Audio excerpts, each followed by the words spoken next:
Hello everyone and welcome back to Octane Collegiate Playoffs. My name is Dia, and if you tuned in yesterday, you would have seen me, but we've got a new face on the broadcast today as Thousand Eyes has jumped in. Happy was on yesterday, and I will say, for her part, Thousand Eyes is a pretty happy person. Some have said, I was ready for a lot of introductions, and I think that one caught me off guard. I did not have a response prepared for that one.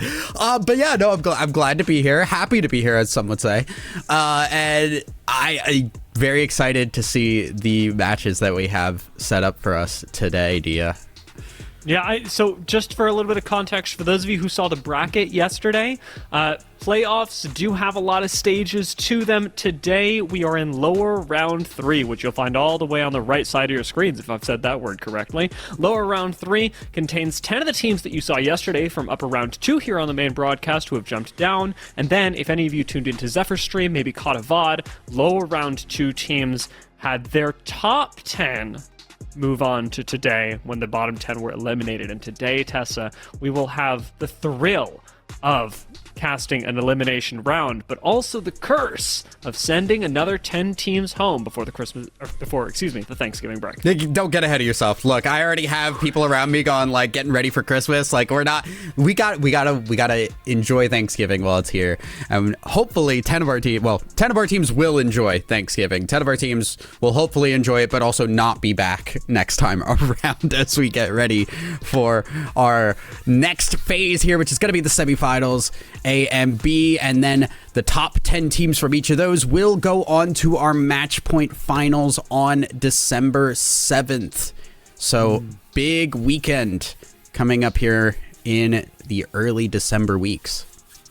Something fun to note is that even though your goal is to make top 10 today to move on to the next round, it's not like lower round 2 where the same 10 teams, or the top 10 teams from lower round 2 move on to lower round 3. Yes, the top 10 teams from today go on to the semifinals, but they get split into 2 different groups. So there is going to be a bit of mix and match happening when we do get to the semifinals in December, and at that point I'll be talking about Christmas breaks and all that, but that's a ways away. We got about 2 weeks separating us, so today you got to play your heart out before you stuff your bellies the next weekend and get right back into it. And let's talk a little bit about how that's happening, Tessa, because we have switched up the maps. If you are coming into today from the upper bracket, you are playing different maps. Yesterday we were on E-District and then World's Edge. Today we are on Stormpoint, then E-District. There is, however, a pretty big advantage here, where teams that came from lower round 2 actually played the same maps yesterday as they will play today. Yeah, and I'm really actually interested because like World's Edge always feels like that transitionary map of like it is kind of like the in-between of the extremes of Stormpoint and E-District, and now we just have like probably the harshest split between competitive maps that we have of just like the more wide open areas of Stormpoint, and then we're going to E-District. So one, compositionally, teams are most likely to change between these map splits, and two, just play style wise, you've got to be able to adjust really quickly with how much these maps need the adjustments. Well, we're going to see how these teams adjust to Stormpoint. Again, especially those squads that did not get to play it in upper round 2 yesterday. One of the teams I'm really looking at to start off is Guelph Griffins. They had a pretty severe underperformance yesterday considering the expectations that people had for this roster. But I think a big part of that was the fact that there was no Stormpoint, there was no wide open map in the mix for them. Z-District followed by World's Edge, both very constricting maps that really emphasize building play. So look out for how Guelph will do today, because whether their Stormpoint is actually locked in today or not is really going to be the big determiner, because I am not expecting big things from this squad when we move on to E-District.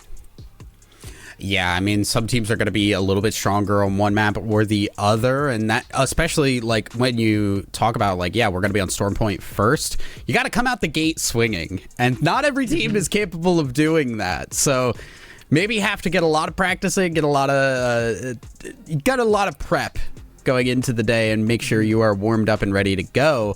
But there is obviously, with E-District, I expect a lot of chaos when we get to E-District, because we do generally get a lot more teams in the later rings, and your late game knowledge and game sense gets tested a lot. I want to see how teams adjust when we get into that area of the series. One of the big adjustments that I'm expecting today, and yes, guys, I'm sorry, I'm going to talk about another upper bracket team, but we'll talk about the lower bracket in just a second. Texas A&M Maroon are going to be the biggest change up between yesterday and today, given that yesterday in upper round 2 they played as a duo and then got knocked down to the lower round. This time they will not be playing as a duo; they will be playing as a trio, and it's already a very strong roster in Octane Premier. I'm anticipating that they make this cut by a wide margin. Texas A&M Maroon should be a huge force in this lobby, given that they barely missed out on moving straight to the semifinals in the regular season anyway, and yesterday, again, played as a duo. Yeah, and on top of that, like, what you have to keep in mind, and I think what some of these other teams have to keep in mind is, like, you are now having a lot less points to fight over. Because if Texas A&M Maroon play as we expect and they do really well and they're taking a lot of the points, every single point matters when you're looking at getting in the top 10, because top 10 is already just like, you know, a couple points can be the difference between 10th and 11th. When one team's taking a lot of the points, that margin of error closes a lot. And then I also see Iowa State Farmers in here, who have historically always been competitive as well, so it's going to be a little difficult today.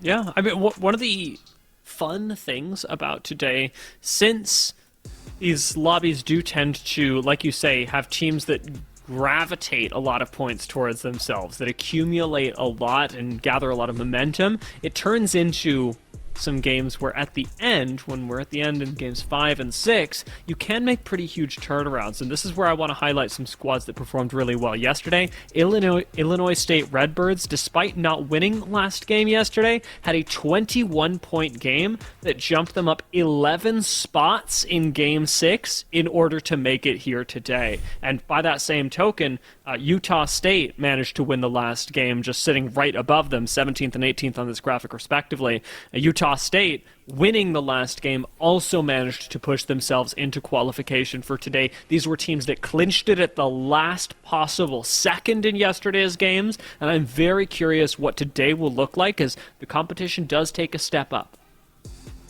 Absolutely. And things also just get kind of scary too, like when we get into those later games, when you're looking at a match point type of finals and stuff like that, it's all about who wins. With this, who's in first place is actually really not that stressed at the end of the day. No. It's the people in 9th, 10th, 11th, 12th in that bubble where the points could just go up and down and these teams can trade positions so much, where it starts to just weigh on their minds, and there's a lot of mental math that needs to be done during these games to figure out, have we made enough to feel safe in this series? Yeah, coming out of yesterday, in the upper round, the cutoff for top 10 was about 32 points. Actually, it was exactly 32 points because I just looked it up. And in the lower round, it was also about 30 points. So it was 30 points. I just looked it up again. I don't know why I'm saying about as if I'm guessing. I know exactly what it was. So coming into today, let's anticipate around the same thing. If you're getting 5 points a game, you should be a lock for top 10. I like to believe you're saying that, so then if people do go look it up, they can be like, oh wow, Dia guesses really well. Really good at this guessing thing. I actually think that's kind of the fantasy in my head, but then like it just becomes he's like just cheating. We both know I have 2 monitors in front of me, guys. Like, come on. He's just cheating, guys. I hate to break it to you. On one of them, it's the script. On the other, it's the gameplay. Regardless, let's talk a little bit about the script for this game, though, Tessa, because we are jumping into the first game. Storm Point is up first. Penn State Blue have the zone pulling to them up in the north, and it looks like we've been hit with that ring console bug where we can't actually tell where the ring consoles are, so it's anyone's guess who actually knows where this ring is going, but we'll find out soon. Maybe Kelsey or Naver hit. I don't know. I mean, I'm just guessing. The nice thing about this ring is that it is pretty clear where it's gonna go. Even if you don't know exactly where it's going to end, you know this one is going up towards a wall. Like, you are absolutely aiming to get up towards the north there. As we have a fight already breaking out. The Griffins losing a member out the gate, and do need to see if they can get them back up. They will go for the revive here, but they're gonna get pushed. Maybe not be able to do it. Sakara is backing away, trying to get a good angle. The Gibby Bubble buying some time right now as the Utah State Goats lost their Newcastle. Blank on the ground. And that is the last person you want to lose here. Shields are falling, and Utah State Goats looking around the corner will get another knock on themselves and will fall. The Griffins in a 2v2 situation, able to get the early victory. It is the perfect way for the Griffins to start today. We talked about this big underperformance that they had yesterday in these closed maps that emphasize zone positioning over anything else, and now they open things up in such a huge way to start the very first game, and it's right on script for what we've expected from them.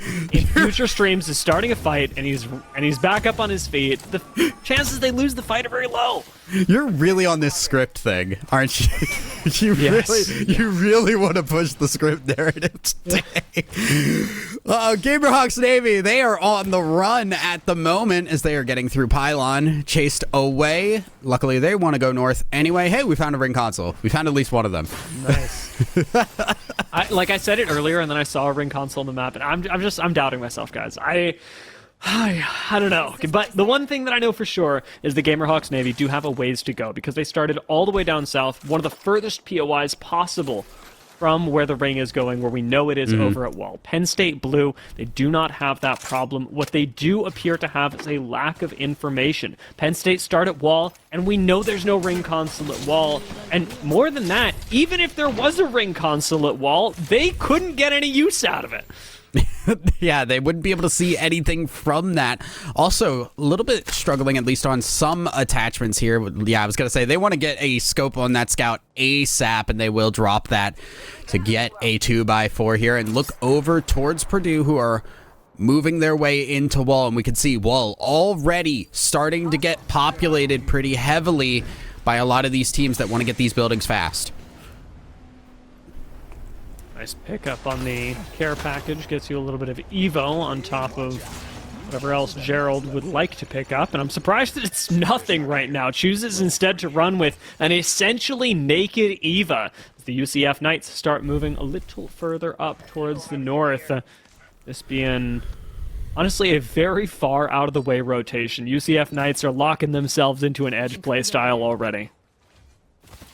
Yeah, but I also don't dislike this, because we know that this ring is going to go away from the buildings in Wall and move up onto the hill. So Iowa State Farmers getting up into this area with UCF, they are going to be fighting over that high ground, and it looks like it might be Iowa State Farmers who are in the know here. They see there is a team to fight, and they are going to take that fight 10 times out of 10.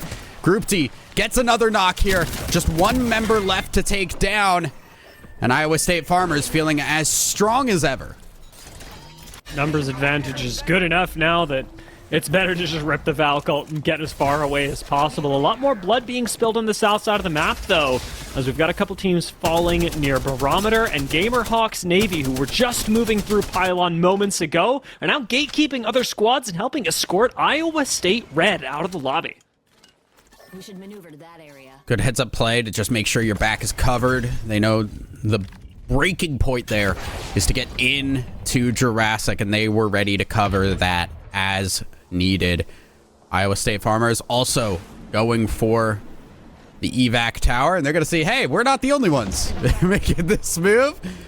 I think realize it might not be the best idea to just fly in here blind. We'll make the run. IU Pennsylvania Crimson are now trying to go for their own Valk, but they're not going to have time to do so because the gas knocks the Valk before they can even take off ever. Running away, trying to find some kind of cover as UC San Diego Gold are getting shot from the other side of the map. It will give IUP the ability to get away, but it will mean they lose one member in the process. I like where UC San Diego are at, though. On this low ground, you've got a lot of wiggle room when it comes to the next zone, especially if things start to pull towards Wall. Your walk-up is pretty safe, and honestly, nobody wants your spot because on paper, it doesn't feel that good. It feels quite inactive. Penn State Blue holding one of these buildings in Wall, and we can see the Maggie drills coming through. Purdue Black have to keep their eyes open. Walls are not safe in the current meta, as a lot of teams will want to run that Maggie CSU also looking for a fight right now on the edge of the ring. A little bit down south at Iowa State Farmers. They are beyond the edge of the ring. They are deep into the ring and trying to make a rotate all the way around. It's honestly super safe. Moving through Zeus Station is available to them. Yep. They've got a survey beacon and a ring console there, which I'll actually give you, if you want, as the Farmers, third ring information that does give us an indication that UC San Diego Gold, who were holding low ground of this Yep. hill beforehand, now have fantastic spot.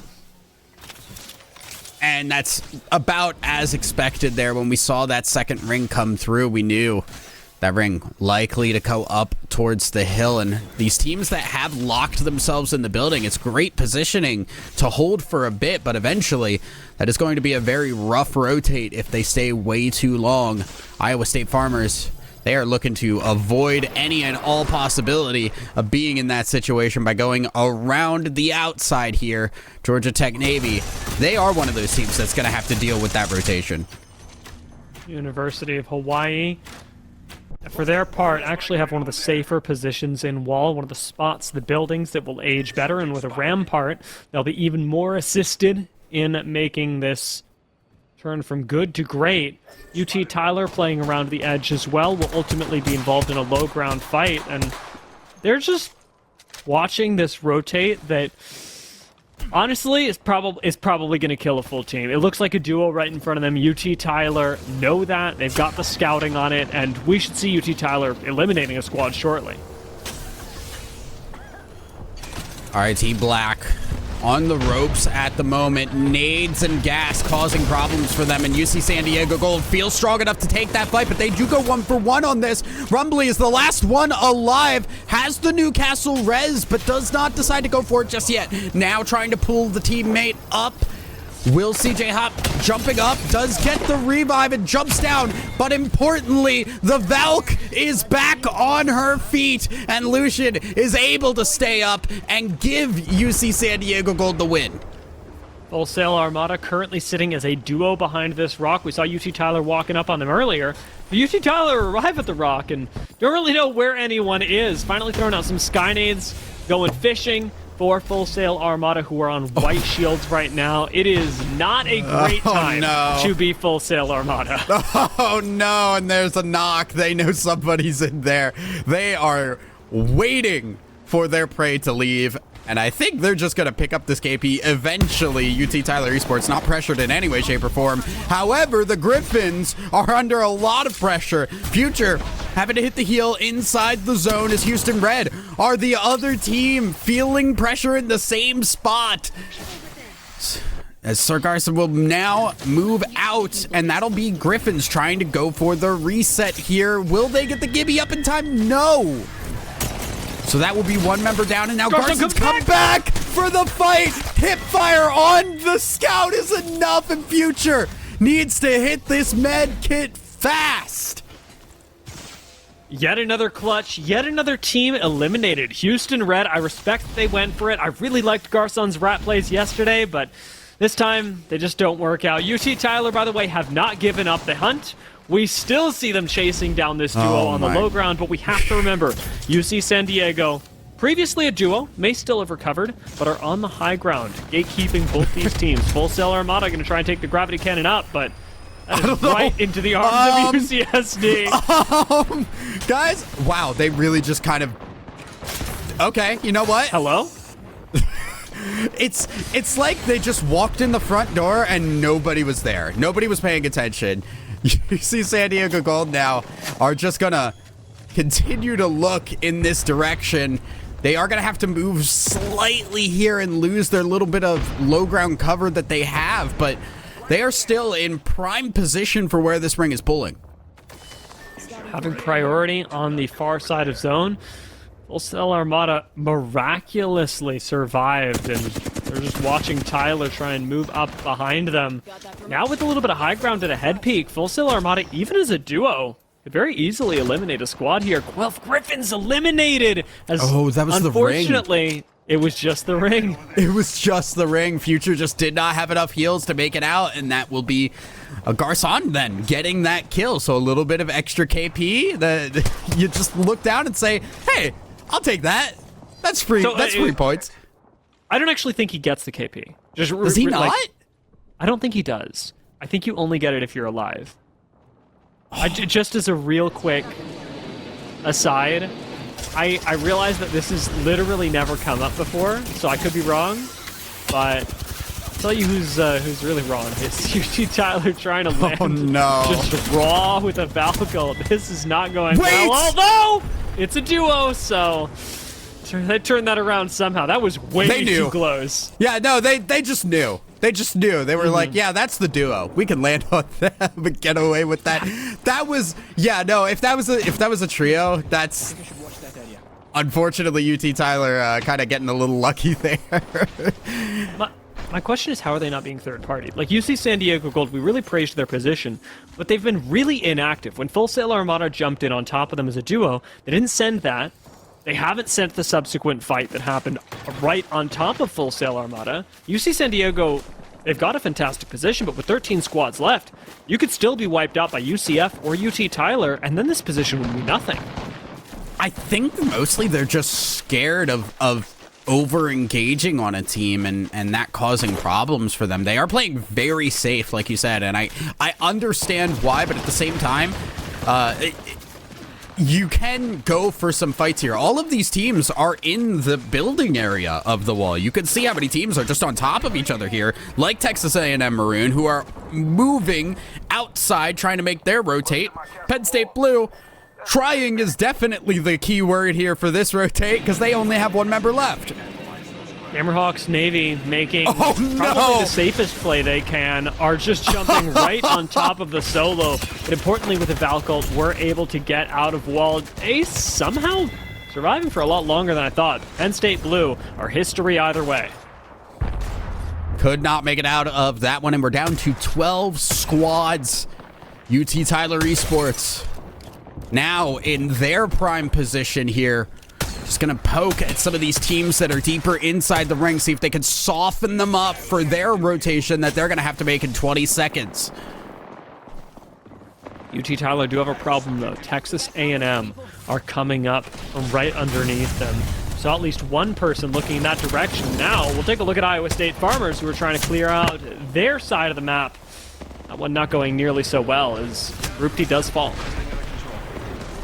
They do have the Mirage. The invis heals can be pretty important here.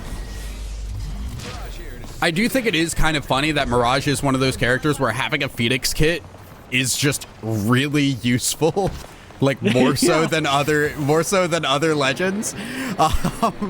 But we'll be now trying to reset a little bit here as Georgia Tech Navy coming in half HP. They're gonna have to find a fight they can jump in on. Actually, they just find the one singular spot that is not being contested in the ring. Slam this. Where's their wall? They didn't put it up behind. We could see Georgia Tech Navy in serious trouble if they don't end up using the Newcastle wall soon. Elsier Navy, with one of the few buildings still in zone, are actually kind of chilling right now. They've got Tamu right underneath them. And UC San Diego, we talked about this earlier, inactive in a corner and now at risk of going down, trying to pull off a res on the high ground. But Iowa State Farmers fight for their lives on the low. Well, unfortunately, they lost the fight for their lives. Their lives are forfeit. Iowa State Farmers will be eliminated. Illinois State Redbirds looking like they may go the way of extinction soon, and they will fall. 9 squads remaining as UC San Diego Gold also going for the reset. CSU Dominguez are now in high ground in a really solid spot with all of these rampart walls to just buy time. They just get to pick what team they want to just ruin the days of. For the next 30 seconds. Because CSU Dominguez are going to be one of the unlucky squads that have to move. Texas A&M Maroon will be joining them, albeit from the south side of the map, and as of right now, they seem keen to pick a fight. Unfortunately, Pear's lost half his health. Navar's gone the same way, and Swifty is left wondering whether a fat Caustic wants to try and crash where his teammates have almost fallen. Texas A&M Maroon need to find some cover fast, and they can't build any for themselves. They are one of the few teams that just does not have that capability right now, and it is hurting them in this open Storm Point area. Hawaii have flown in. Gerald is down. That's the Newcastle. Cole does get a knock with the PK, going for the reload now as Texas A&M Maroon are out. We're going for a Valcult now. UT Tyler Esports are out as well, as all hell is broken loose. Newcastle wall out of Kaser Navy does mean that they will not have it when they eventually need to move up. Unity's Immobile Shield to get into the ring. UC San Diego Gold have made a full recovery. This is huge for them and are getting active at this point in the game. Having lost one, they still have a chance to win several fights. CSU Dominguez doing the same. CSU down to just a single-digit HP situation, looking for the shield swap, does get it, but it's not enough. CSU are out as Hawaii are still alive, but it is just Kai99 that is alive. Up on high ground, 4 squads left. You could easily make it to a top 3 as Kai. Hawaii would really benefit off of the additional placement points. The We scout. still got Kaiser Navy, UCF, Gamerhawks, and of course the solo from Hawaii. We did drop UC San Diego Gold, who got a respectable 9 points in the first game. Kaiser looking here where they would like to go, because they are on the edge, and look where this ring pulls. It is in the upper right there. They need to get moving here when that ring starts pulling in 20 seconds, and they are just in a corner. Hawaii just will watch as they are fully down to a single member. Gamerhawks also on the edge of the ring. These rocks can be make or break depending on the geography here of this final area. That we are Valculting now. Kaiser are looking to just dive bomb in to where the ring is going to be, at least giving them some high ground to work with, and they have a Newcastle wall. Yeah, I mean, I really don't hate this Valcult late game, especially when you've got a solo. Unfortunately, the G7 does turn things around. Gamerhawks Navy get a knock, but look at the positioning. You can't actually push onto the high ground where Kaiser are. Final round has begun to close. Kaiser are now moving forward into the middle of the ring. They are going to hold ground where this ring pulls. Kraber in hand. They are looking around the corner, needs to just buy some extra time, as much AoE as they can put down to just take up space as UCF Knights. They're going to go for a Valcult of their own. Into the air they go, and they are going to get shot at immediately as they will fly back down, and we will get an error, unfortunately, so we are not going to know what happened there. Not the Valk Skyward Nut. We are, I mean, I think based on this end game that we probably get Kaiser winning it. UCF Knights, looks like the Valcult did not go well, but remember, Hawaii are still in this. Kaiser Navy reset behind the Newcastle wall. 3 squads left. Hawaii continuing to get placement points off this. I don't know how Kai is still alive. Dizzy now climbing the walls. Nice angle through the Newcastle wall. Nice. And they are just going to shred them down, but the gas is becoming a problem, but not enough. Gamerhawks Navy take game number 1. Gamer, Kaiser, and Hawaii at the end of all of that. Gamerhawks putting on a good show to find the last fight, but I really have to praise Kaiser's game plan, taking the high ground, holding it really well. Hawaii and their singular rat really making it work there to get a whole lot more points than you'd otherwise have. Yeah, I honestly was much more of a hectic endgame than I expected. With how some of those late rings in that area can get. It's just like, you just have the rocks for cover. And if you get a bad roll on where that's going, it can be really difficult. But we had a lot of teams that were surviving for a long time, despite the fact that they were out in the open. And I think Valk kind of shows that you can get away with a lot in that late game if you're able to throw up the ult with the missiles as well. Yeah, the Skyward Nut. I don't know why. I don't know why that's the ability name in the in the thing. Let's take a look at the standings from this first game. Gamerhawks Navy, of course, with their win, end up topping the leaderboard. Kaiser Navy, again, a game plan to be praised, but I really liked the look out of University of Hawaii as well. Having the Rats survive all the way up until third is a fantastic way to look. And UC San Diego Gold, despite all the flack that I was giving them, do get fourth with 9 points. So I suppose I'll have to let it go. It's fine. No, but I do agree with you, though, that I think UC San Diego Gold could have gotten a lot more out of that game. But just 5 kills, 9 points out of us when you're in like almost a god spot position does feel like there was more to be had. However, Gamerhawks Navy thrived in the chaos, so they will be at 22 points. And like we said, the break point for 10th place has been around the 30-point margin, so that's a great start to the day for them.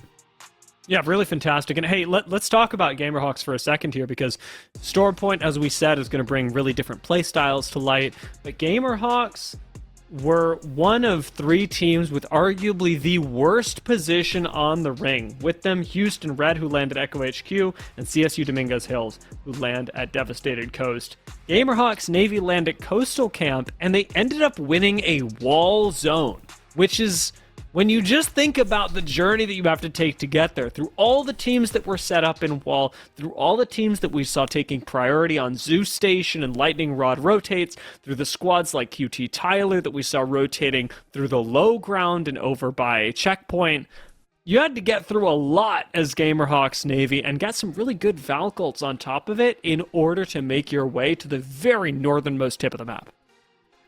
Yeah, that's a weird ring for some of those teams, and especially just with how you have to get back there. I think the prevalence of Valk coming back into the meta now does mean that you're gonna have a little bit of an easier time, especially for those northern teams. We haven't had Valk in the meta for so long that I haven't been able to talk about this, but Valk has always been really solid for Stormpoint, especially for those teams on the northern side, because the entire map gets lower in elevation as you go more south. So if you're up on that northern side and you Valkyl, you're flying for a long time, and you can cover a lot of distance. And I think some teams are really going to be able to abuse that.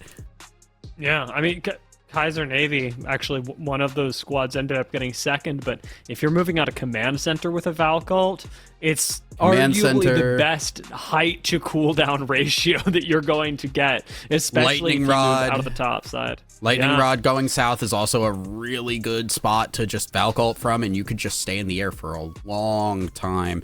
And it's a lot less scary to Valcult too, just because of all the changes that have happened over the years. The last time Valk was like really meta, I think was like right after she got like her change to be able to see inside of buildings with her passive when the upgrade for that. Now you're at the point where even late game, it's not scary to Valcult because you could just throw out the missiles as a threatening, some kind of threat when you are falling out of the sky instead of just being defenseless. It is quite nice to see those changes to Valkyrie and how they've, I would say, thrust her directly into the meta, at least from what we're seeing here. And hey, speaking of changes, we're going to be changing things up pretty drastically this time. While definitely not where we are going based on Ring 1 alone. This could be central. This could be a little further south towards where Gamerhawks Navy, of course, are landing our winners of Game 1. But instead it is Iowa State Red who inherit the zone over at Barometer. I want to take a minute. Let's think about Guelph and their game plan this time. Because last time they rushed from Bean down to take out the Utah State Goats. They could very well run the same thing back. Very easily here, and I love Barometer zones for a lot of different reasons. I think Barometer is one of the more interesting zones in Stormpoint, specifically because it has good cover inside of it, awful cover outside. If you are coming in late, it is terrifying to try and move into Barometer because you look all around it and there's all that open space, all of that water that you do not have any type of cover in. But when you get inside, there's a lot of places you can set yourself up, especially with how we have the Newcastles, the Ramparts.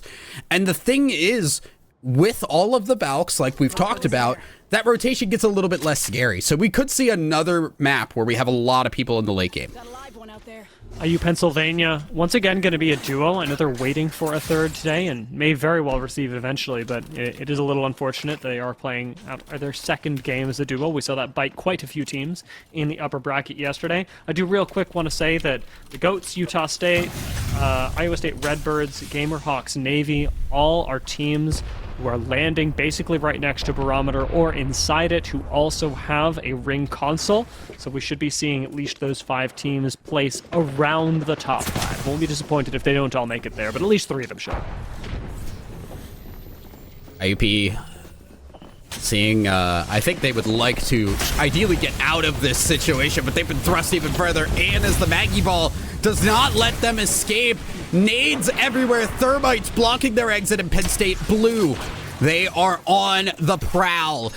I don't know if they realize that this is a duo below them. They're playing a lot safer than I think they would otherwise. But IUP trying to find a way out of this situation fast. There's the PK shot. It's not going to land the second one, and that is a dire situation for IUP. Received will now move and hide, but not enough, as IUP will go down.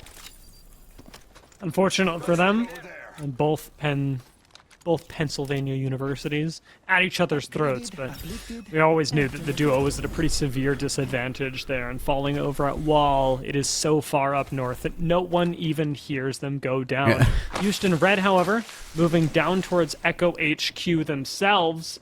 Actually, not in a terrible spot. I think the awkward thing for Houston Red is that they were clearly trying to leave. They land Echo HQ, they move back up, and then stop at Gamerhawks and go back. This is a nothing rotation for Houston Red. They're wasting time, and Purdue Black are losing folks. Purdue Black have lost a member already, and they're just going to go for that finish completely. Thirst that one away, and UCF Knights with a KP on the board. Penn State Blue, after their Pennsylvania on Pennsylvania violence, will just grab what they can and start to move. Look, as a Pennsylvanian myself, like I'm sad to see the state that the state has come into. We are infighting at this point. Pennsylvania fan. Actually, yesterday I was wearing my University of Pennsylvania sweater. Not today, though. Today I'm wearing a dragon shirt and a... You just chose to wear it on the day I'm not here? Yeah, well, you know, I think it's important to take a little piece of you with me always. You know what? That ended up being sweet. Yeah, no, I was gonna say you actually saved that really well. I'm impressed. Thank you. See how Purdue Black can salvage this situation, because right now it is not looking nearly as smooth as what we managed to pull up on broadcast. As a duo, White Shields, they are just sitting in no man's land, and the Iowa State Farmers are not interested in letting them up here. The Iowa State Farmers say this is our land. Get away from that. We will push you away. And granted, Dreamcast spotted, and Iowa State Farmers, they are not allowing trespassers to get away from them. I like Iowa State Reds move. This is a very Dia play. If you know the zone is going Barometer, sit with a sentinel on this high ground and let no man approach. Classic. And it's okay. I say it's fun. I know a lot of people that would say it's the most boring thing you could possibly do. I think you and I both agree that sniping is fun, and that people who disagree are wrong. So I would go so far as to say that the fun of sniping is directly proportional to the amount of people who don't understand how to play against snipers. It's proportional to the amount of fun that you are taking away from the people that are getting sniped at. Correct. It's like a vampiric kind of like exchange. It's not a what's that called? Where everybody loses. That's not what it is. It's the zero sum game. It's not a zero sum game. Yeah. Because ultimately you as the sniper do end up happier than the suffering you cause others. I like to think. I don't know. Iowa State Farmers, intent on causing some suffering themselves, however, are moving straight on up. Launchpad is There's with absolutely no contest. Is they have realistically chased- everybody should be moving. They have chased from Stormpatcher. They are just sprinted down there for the fight. And, you know, knowing that team, I expect nothing less, but it still catches me off guard how willing they are just to go there. And we see the Griffins able to get a finish here as Full Sail Armada will be eliminated. And Utah State Goats alongside it. That's two teams that were escorted from the lobby by the Guelph Griffins, who realistically did not move that far, just playing around Cenote from their start at Bean. So very much Kings in, if not the south, at least the southwest so far. And we'll see how far that reign extends, as we know that going over towards Barometer, Guelph do have a pretty easy rotation if they end up not wanting to edgeguard. Penn State Blue on their move here. They are still fairly far away from where this ring will start to pull, and they've got Texas A&M nearby to fight over where they're at. This is an entirely isolated 3v3. The only team even within hearing distance of this is Purdue Black, and they don't want anything to do with this fight. CSU Dominguez Hills have just hit the next ring scan over at Coastal Camp, and Iowa State Farmers have done the same at Pylon. Both those areas coming with a survey beacon to boot that will really help these squads as they move into the next ring. There's still plenty of space left in Barometer, and I'd expect both teams to find a safe place. Griffins, here. I'm not actually sure what we're trying to do here. It was a little jank trying to get in.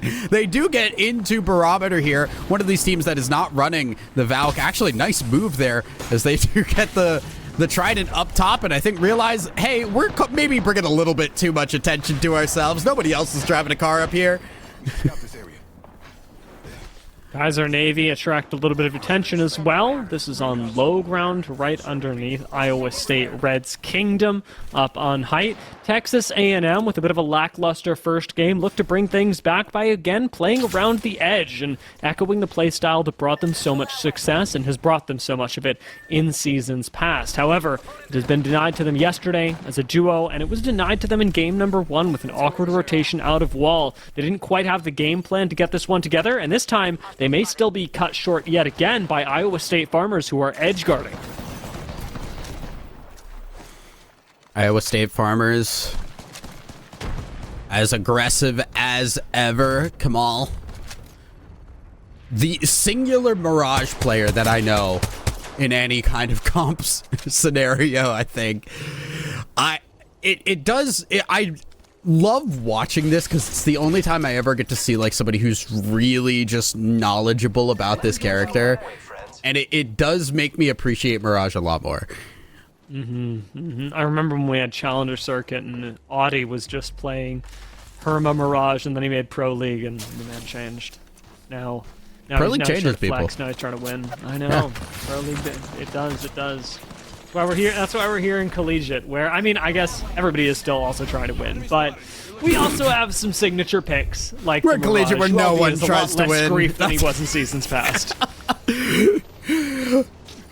We are going to see Iowa State Farmers go for their rotate in because the ring is going to start to close in behind them. They have an idea here as they see Tamu nearby. There's the bang ult to make that a little bit difficult for them to walk through, and Iowa State Farmers will likely want to send this at some point here if they can find their opening.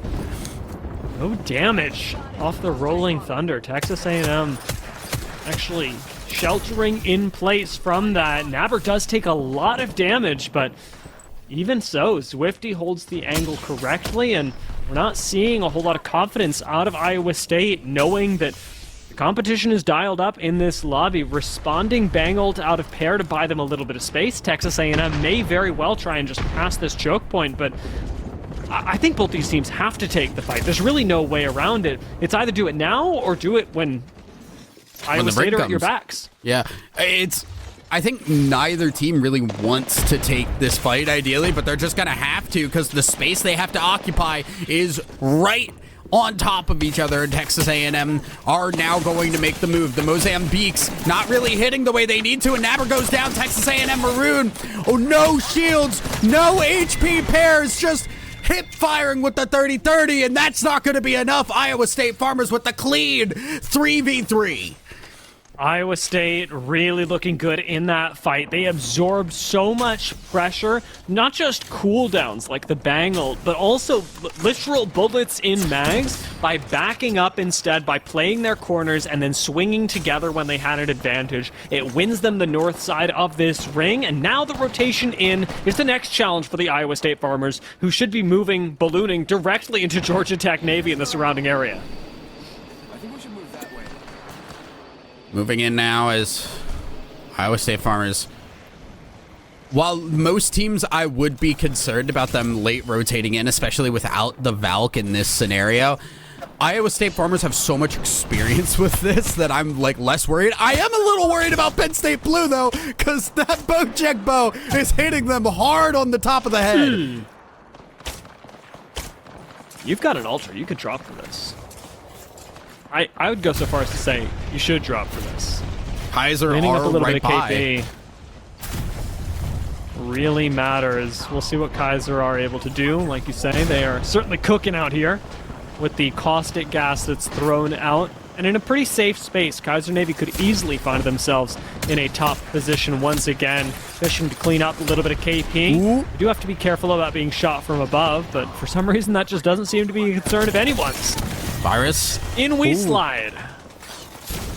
Very smooth there by Virus to just fly in, get the kill, and get back out. Kaiser able to take advantage of the pressure that was placed on from above.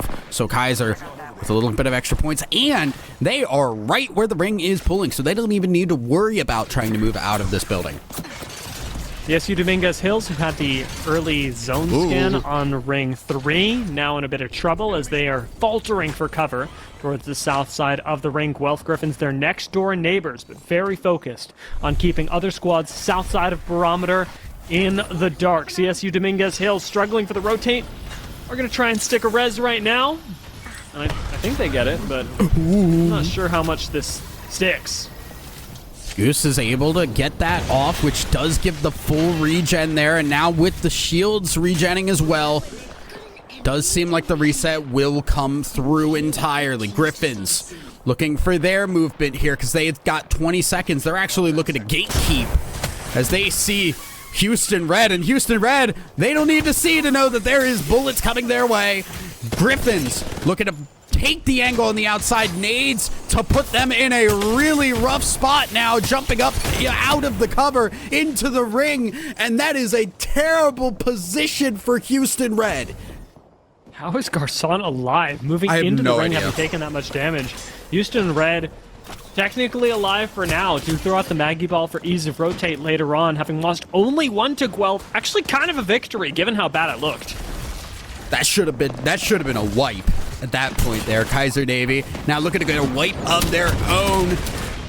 Will get one knock here. This is UTM that are nearby. Nice shots from the R9 as Virus slides in, goes for another finish here, is actually going to whiff that one, needs help from the team. Now another knock as Georgia Tech are out, and they just zip right back up to the second floor. Take the elevator back to safety. Still got plenty of caustic gas here, but Virus does end up falling. Caustic gas not on this particular floor, and it is really hurting them. This building so easily besieged. 460 down. Illinois State Redbirds around the outside have been taken out as well. Kaiser Navy reset once again. Caustic gas, like we said, helping out quite a bit there, just in the end to clinch the final reset. Houston Red, as they fall, are overlooked by CSU Dominguez, who are crawling towards this ring. Goose having to back away and heal up. Hawaii with the Rampart. Pulling Sheila out for a little bit of extra pressure. As we see the ring will start to move these teams on that northern and western side out of their cover. Hawaii, one of those teams that's going to have to move, but they've got CSU to deal with first. Valkyrie ban really affecting teams this game who I'm sure would have liked to Valk ult in, and especially from the edge of zone, try and find a safe space that way. Instead, some teams have ended up going with Wraith. A team like Guelph have ended up sticking with the Gibby that they found success with in Game 1, and Rampart alongside Alter. So a lot of bunkering down available for them. CSU Dominguez Hills, very different read. I've been one of the teams that needed to give up the Valk in comparison to Guelph. Take a look at UCF Knights, who are just chilling right now, but UT Tyler Esports on the opposite end of that are in pain. Topher is the last one alive, and the shields all around the Gibby bubble, the Newcastle tactical, all blocking bullets, and Griffins in some way, shape, or form have stayed alive. UT Tyler Esports are gone, and Future is hidden in plain sight. Nobody knows where he is. Purdue Black unable to really peek up and finish off the squad, so we may still see the Rat survive for quite a bit longer, much like Kai did for the University of Hawaii last game. RIT Black attempting to reset on the low ground are having a tough time of it, being overlooked from above and peeked on from below, as UC San Diego Gold lose a little bit of autonomy in this game. Still playing this corner. Hawaii, you're forced to drop down, and surely you're going to fall. Gerald does get fully finished now as Griffin's Future, the last one alive. He's just gonna peek up. Good damage, but not enough to get a knock, and not enough to threaten this team enough. Another shield broken, but again, not focused on one person means the Future has to look elsewhere. Does get a shield crack, but the shield swap as the R9 reload into the ring gets the knock, and now needs to get the fin for the shield swap. Future still alive with the hopes of the Griffins on his back. Some crazy plays as a Rat, and now really out of sight, out of mind, does pop into mind as you see San Diego Gold spot him with the P2020s. Future Streams has not got a lot of shield swaps in this area left, already used both of them to win the 1v1, and is at risk of being pushed if they find out that he's a solo. Future is trying to clear space here, as we're seeing UCSD start to move nearby, and Future goes into the building, just says, hi, bye, I'm going back to my hidey hole, but people saw it this time, and Griffins will be going down. Iowa State Red next on the agenda, as Purdue Black need to get their Newcastle up and ready. Gamerhawks Navy are still in this. Our winners of Game 1 have a fantastic building into Game 2. You still have squads like Kaiser Navy in this one as well. Great placement in Game 1, great play in Game 2, and also in the building. These two squads, you'd imagine, will be going head-to-head. Gamerhawks Navy and Kaiser Navy should have a sort of mutually assured destruction scenario going on here. Kai does get finished off. UCF Knights trying to go up on their high ground, but they got the Newcastle for the res. That she will get picked back up. UC San Diego now moving up on the high ground themselves. The round continuing to close here. Hawaii, UCF, both gone. We're down to 4 squads. Gamerhawk Navy still in this one. Need to get out of the gas. Likely will fall, and Gamerhawks are gone. Kaiser now going to shoot, but not land the shots. And Kaiser to eventually get the knock, but at what cost? Virus left alone will not survive, and UC San Diego Gold pop up to try and get their victory. The Newcastle res is not enough, and UCSD Gold will win game number 2. Really fantastic play out of UCSD Gold. They played that low ground immaculately. As soon as you saw Future Streams peek up at them and attract a little bit of attention, the right play became clear. UCSD Gold followed that up. They forced the Rat out of the hidey hole, and then got to play around the edge of ring, where we saw teams that had really traditionally good spots inside the building, especially like Gamerhawks Navy, get cooked by the caustic gas. And then if you're Kaiser, you just got cooked by the fact that everybody else is paying attention to the team on the rooftop. It's a really difficult play to make work, whereas UCSD Gold kind of run back the same strat that they had in game one. Play the spot that nobody else wants. Play, honestly, a little bit passive, but this time it works out so much better as I think they were forced to be a lot more present in these fights as teams were running into them. Yeah, I think that's just the big difference. They got pushed to be a little more aggressive, and I think that was good for them. That was a little bit of growth. Hopefully they can see that and say, hey, maybe we should be a little more aggressive in general. That's good for us. We could get a little bit more, but I think the end game there where they waited for the right time to pop up and take the victory for themselves. They did a really good job with that. Their timing was immaculate. I want to give a huge shout out to Future for staying alive as long as possible in that situation, because there were like 7 different times that I feel like Future should have been dead. Yeah, that was a tough game. We've seen solos do some pretty crazy things, like from game one, University Hawaii, but let's take a look at how game 2 shook out. When it all came to a head, UC San Diego Gold taking the lead after game number 2. Still up at the top of the leaderboard, Kaiser Navy and Gamerhawks Navy, but we are seeing the consistency from UCSD Gold with the win now. Rocket them to the top. And you know what this really means, Tess, is despite the fact that I gave them flack in game number 1, despite the fact that we're still looking at them in game number 2 and going, well, there are a couple things you could do, or rather lessons you could take from this game to apply to game number 1, they've passed 30 points now. Yep. UCSD Gold are, we can't say they're a lock, but I'm going to call it a soft lock for top 10. Even if they sort of bottom out from here, 30 points was the cutoff, 32 was last time. You need maybe a couple more points, but UCSD Gold, we should be seeing them in the semifinals based on these first 2 games alone. Yeah, and just based off of momentum here, Kaiser, Gamerhawks, Purdue likely going to also be in that kind of in that state as well, because they just have been consistent. I think the big thing has just been the consistency between game 1 and game 2 with Kaiser, UCSD, and Gamerhawks. They've just been relevant in late game scenarios in both games. Can't imagine that changes very much going into this final game on Storm Point. I'm going to make a quick note, a little salute to Pennsylvania Crimson, who this time, instead of moving from a duo to a trio, have moved from a duo to a solo at Zeus Station. It's a tough time, but I have to say, if you're playing things out as a solo, my God, do I have incredible respect for you. A quick little salute to our friends at IU Pennsylvania Crimson. Or friend, our sole remaining friend. Yeah. I mean, hey, you don't have to argue over play calls, right? Like, you can only really blame yourself at the end of the day for that one. Like, it's like, I don't know if this blaming myself is what I love about Apex. Okay, well, you know, that's your call. God's able to actually dodge every single arrow like the Matrix and get away. Griffin's looking for the rat play, can't get anything. And Future says, you know what? I'm out of here. You're gonna go get friends.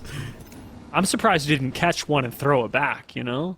That would have been a pretty crazy play. Guelph Griffins do end up backing up. I don't think that this sticks, though. Realistically, Guelph do rotate south again. This time is 3 and try and fight the Utah State Goats, as they have done for the past 2 games. This ring realistically not affecting that game plan at all, as we are pulling over towards Stormcatcher and just north of Launchpad. There are some pretty common end zones around the Prowlers here that we can look at, and a couple that end out by the hill between the gravity cannons. But realistically, I think we're going pretty hard Prowlers. I would agree with you on that as we look at Georgia Tech firing with the Sentinel for a little bit of poke damage. Yeah, we do have the Octane. Listen, I wasn't going to talk about it. I don't want to judge people based on their legend picks, Dia. If you would like to do that, that's you to judge. All right, okay. Well, you coughed like it was something to be ashamed of. So No. I just, something to comment on. Something to comment. Right. And maybe Tiger Shrimp is just gonna movement demon. He's gonna Yuka F this lobby. You never know. Sentinel, look. What if we get the Octane flying through the air, no scope Sentinel? Like I can't complain. That's fun. Couldn't be upset. Could not be upset. Illinois State Redbirds, one of the teams that have been pretty locked in today, especially given how yesterday's games, I should say, went for them. It was a tough ride that ultimately got them barely into the top 10. Currently, Illinois State Redbirds sit at 14th. Texas A&M Maroon picking a fight themselves. Haven't changed their composition up much, but are changing up their play style to start moving on people early. Getting a little more aggressive here. That's your teammate, buddy. Naber, we got to check our fire a little bit here. Naber going back outside is Texas A&M. Firing out shots, but the Nemesis not able to land the way it needs to. Texas A&M, though, not deterred from this fight. They are just going to continue to chase down their opponents. Even though we didn't touch on it that much in Game 1, you all would have noticed that Valkyrie was taken off the board. What you'll really feel is in Game number 2, the fact that Caustic is taken off the board. So there's no way for PBNJON to defend himself, lay down a few barrels. Instead, he smokes, but smoke just kills you faster. Purdue Black. Honestly, in just a chill moment at the time being, they do not have to go very far. They do have Hawaii nearby to contend with, but there is more than enough space in this town for the two of them. Yeah, really fantastic spot to be in early, because moving up north gives you so much more flexibility than moving down south and trying to play through the Prowlers, because ultimately if the ring does pull up north, well, you're gonna get a team like Iowa State running at you from the south side, and that is surely what they are intent on doing, moving towards Echo HQ with not a care in the world. Houston Red, lots of cares, but little to do about it. Oh god, that Arc Star. Unfortunate Arc Star, but Johnny does get away from the fight, so we'll be able to survive for now. Sparrow able to move his way further and further away and keep the team alive for now. Penn State Blue on this northeastern side of the map do have a vibe on where some of these teams are. They're going to keep their eyes open because that is Iowa State Farmers nearby them. I like the way Penn State Blue are moving right now, playing around some head peaks they can get by the stairs. Guelph Griffins, despite not having taken their trademark early fight, are still playing pretty aggressively, moving through Barometer with efficiency, looking for the next engagement they could possibly take. These Tridents, though not invincible anymore, still do certainly provide an air of safety about them, and we'll see if that ends up getting punished, as they are looking for some kills, maybe moving towards Cenote right now. I think they found the next fight. Boost at it. They were thinking, they were considering, I could see it. Just waiting there. As I also want to call out, Zakaria has both the overloaded shields and the controller passive bonus. So it has just 5 pips on the shield, 125 shields already at this point in the game, which is a lot. Yeah, it's not often you see like tanks in Apex Legends, but yeah, that's just about the closest you get. It's like 5 minutes into the game, you have, what is that, 225 HP? It's kind of nuts. Iowa State Farmers seeing if they can pick an engagement, maybe get their evos up, is sitting at blue shields and not having moved that far from their original POI.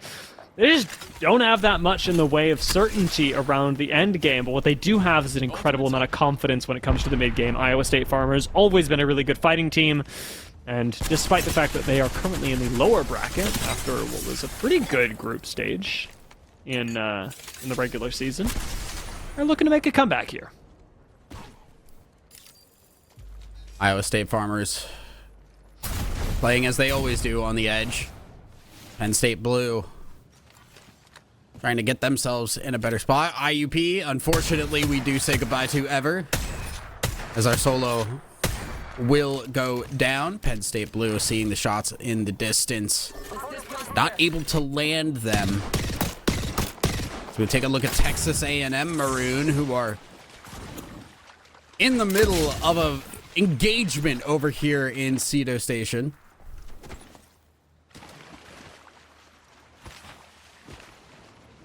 The way Texas A&M have been playing today, does have their trademark confidence, but it hasn't had the results behind it so far. And on Storm Point, that is a little tough for the squad. We do know that this season, this split, has been a bit of a readjustment for Texas A&M. And I do appreciate the fact that even yesterday as a duo, they were playing quite aggressively, but we haven't really find a lot of grip in today's games and even yesterday's as well, where, of course, the duo did keep that from being a reality. Right now, running into a team with full information, this is still a bit risky, but you don't see Texas A&M backing away from a fight.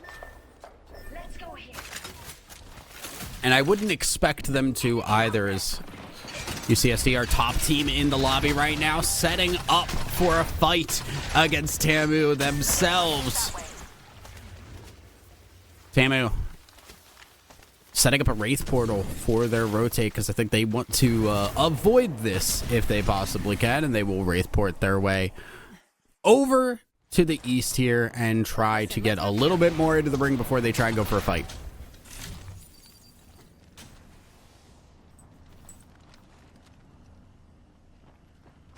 I know it's been a little while, but being able to put a 2x4 on the bow check still feels wrong. No, it feels right. It feels right, Dia. And listen, it would have felt right if that's feeling pretty right. That's the Octane, by the way. That's that Octane you were having a coughing fit about. Listen, I can't help it if I got a little tickle in my throat. That tickle in your throat is the Octane running past you.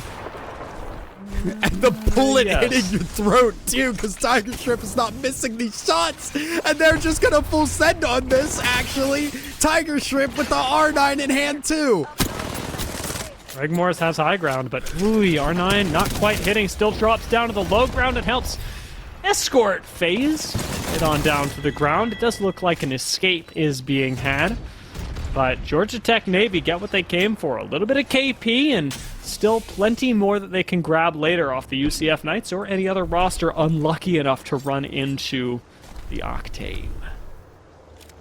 UCF Knights checking behind them as they move because they cannot risk losing another member here. FaZe being gone is already problematic enough, and they do not want to just get full sent knowing they are missing a player. As RIT Black's position actually ages pretty well. They're playing by the Hot Dog Buildings by Pro. Okay, hold up. We're going to talk about Future Streams. We're talking about Future Streams once again, who is just going to finish off that kill and give Griffins another little bit of KP. They're not going to over-engage on this. Future's just going to drive off without the team. This is his show now. Did everything in the last game. Going to just go for it again. They are sitting on the high ground, the other piece of bread in this sandwich, but with the Sentinel and only 10 bullets left in it, we'll see what they can make happen. Taking a look at this ring, it is pulling towards where we had predicted. A little further towards the Prowlers. Iowa State Farmers trying to make it there, having to pass through a team. Penn State Blue directly in their path and double swinging up to the high ground to try and eliminate Iowa. It does not quite work, however, as the Farmers repel the push and now should be able to finish the job. Yeah, not the best engagement there, jumping into the fray with the Altar Portal, and Iowa State Farmers able to take advantage of that. Clean up very nicely as Penn State Blue will go down. UCF Knights also falling in the kill feed, so we are down to 16 squads as round 3 is about to start closing. Let's go see what's up over there. Houston Red down to just a solo and still on white shields. I could not find a player who is more disadvantaged in this lobby if I tried. They'd have to be playing Gibby with no mouse. Iowa State Red are going to have this singular solo at their backs, so some potential for shenanigans, but realistically it is a KP waiting to be picked up. Koryu playing around the gravity cannon, doesn't have a whole lot of cover right here, but is blessed by the fact that no one on high ground seems to be able to land a shot.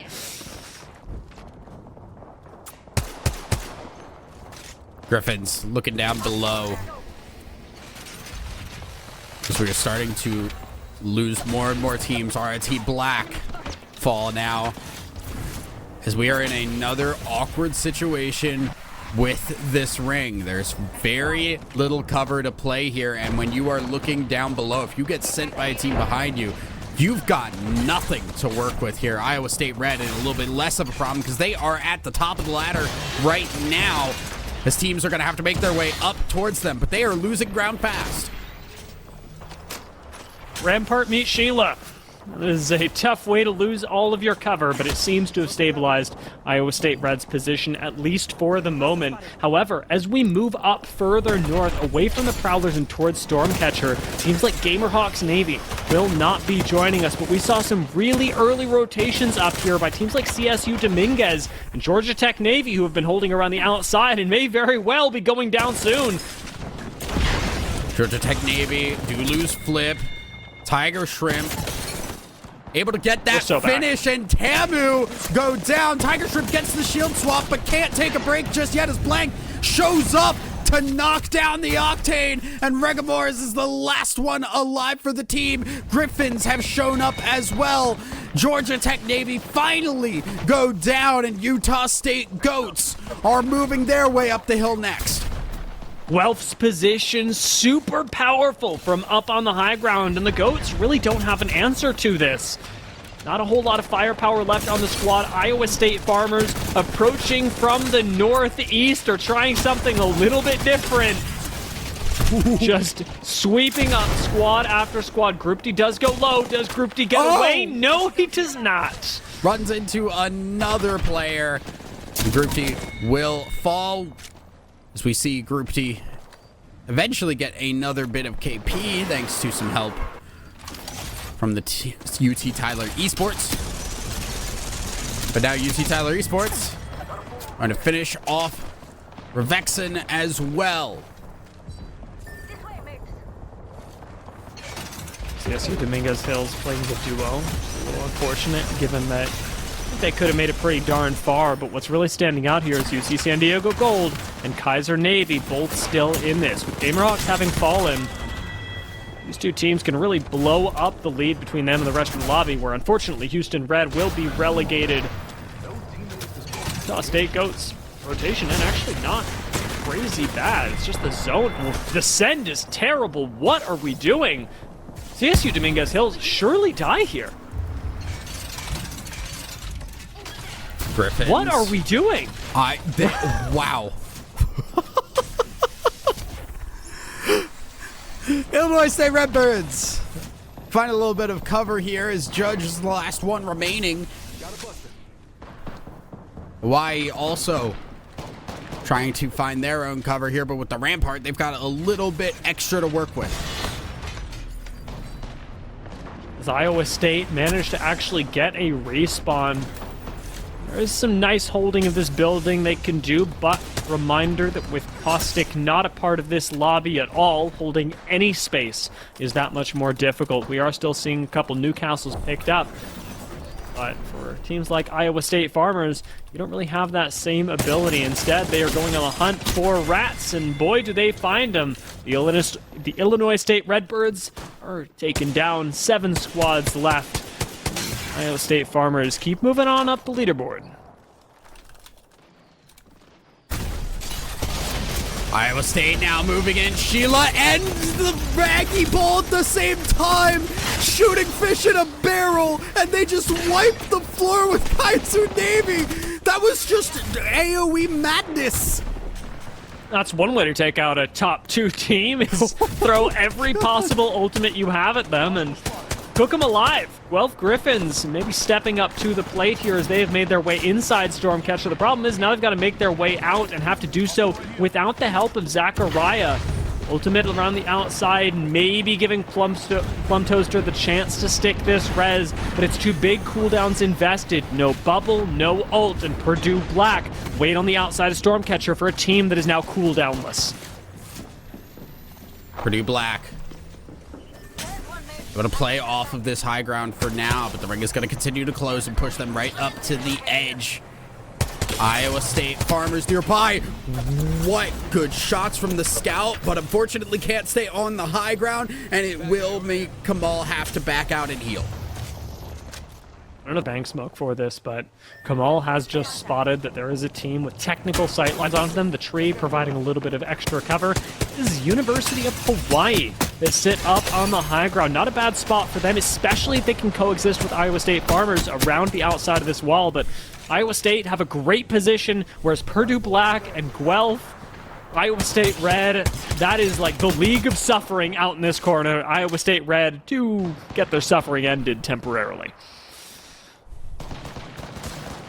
Iowa State lose a little bit of HP here, but they will be able to back out and heal up. They're in not bad position, all things considered, because there's nobody thirsting for their spot. There's nobody that is going to contest them of where they are. Purdue Black have high ground to work with, so they can just poke as much as they need. Griffin's in a similar position. Wraith Portal down onto the low ground. That is going to get punished. But it is University of Hawaii's only real way out, especially now that they've put it in the door. Gerald's going to have to take this and likely wall right outside. Iowa State can overlook, but are going to choose to harass the teams on high ground instead.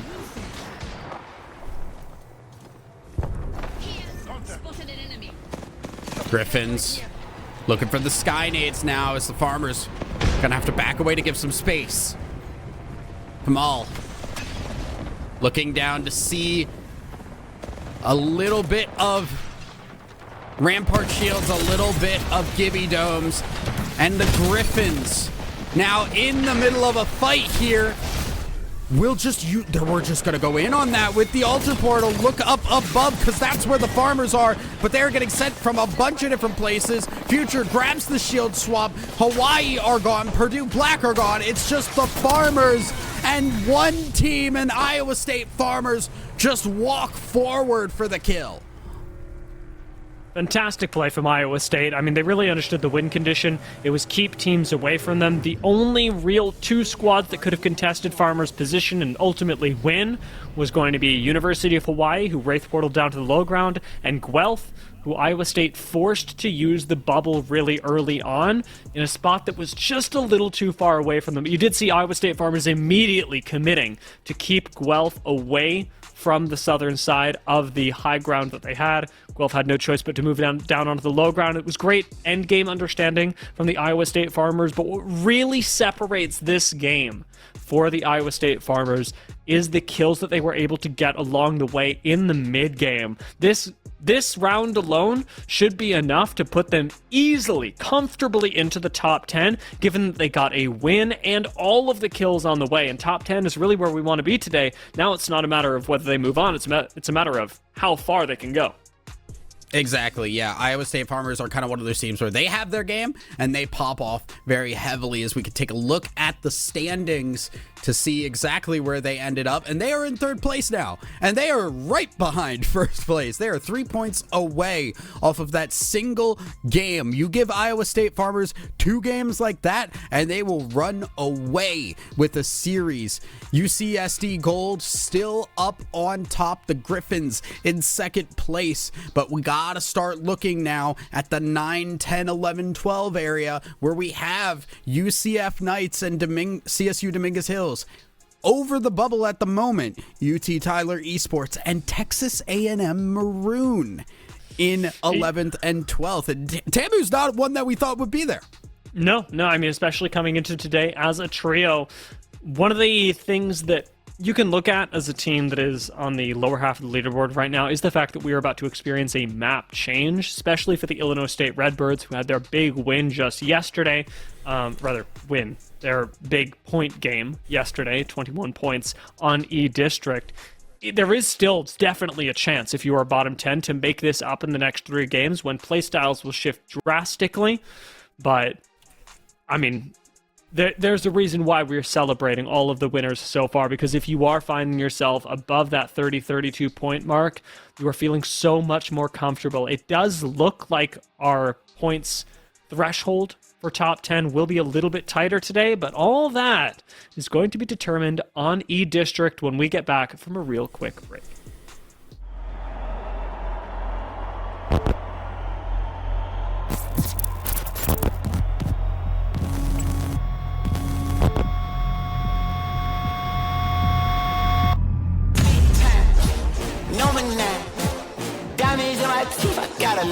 shine.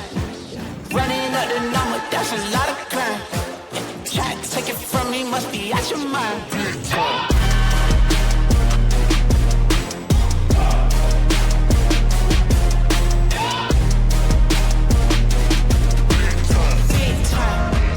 Lot of signs, smoky in the air, that's a sign. Try and take it from me. Big time, double nine. Got it in my teeth, I got a lot of shine. I just wanna know who with the dollar sign. Try and take it from me. Take it from me.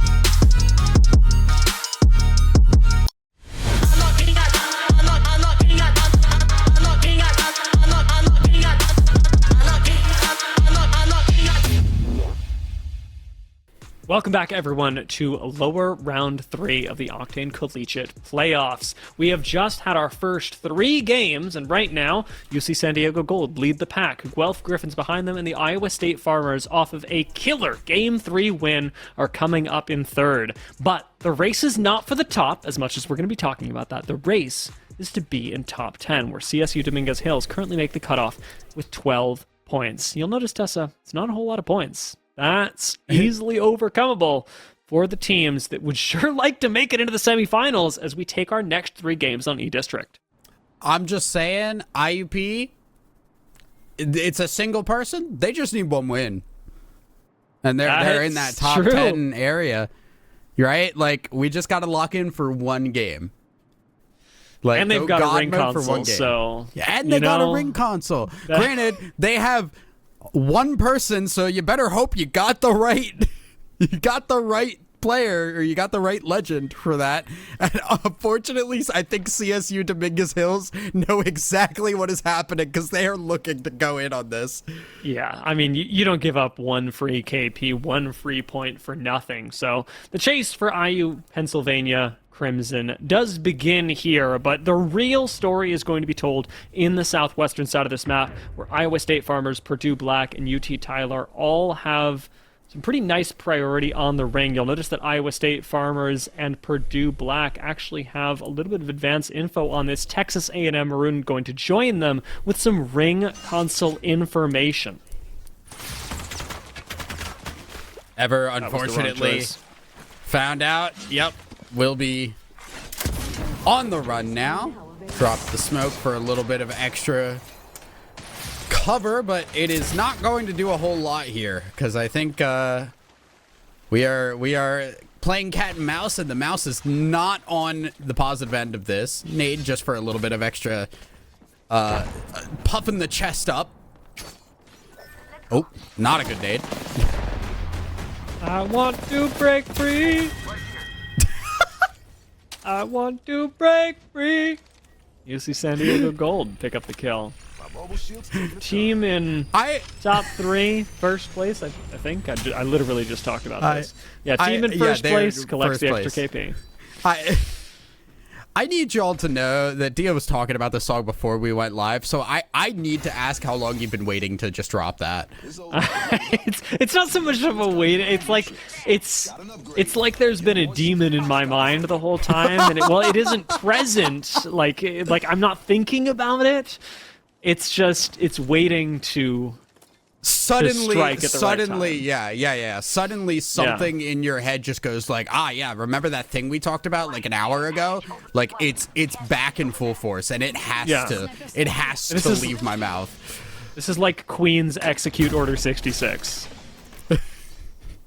if anybody has watched Star Wars recently enough that they care about that. CSU Dominguez Hills, though, big shillin' up in the northeast, or rather northwestern side of this map, up by Resort. They have got absolutely nobody near them. They are living a very, very lonesome life. However, take a look at the south side of the map, where we got Texas A&M Maroon piled on top of at least 3 other teams, and of course, Guelph, who have been picking fights all day in an attempt to reclaim the momentum that they lost up until this point.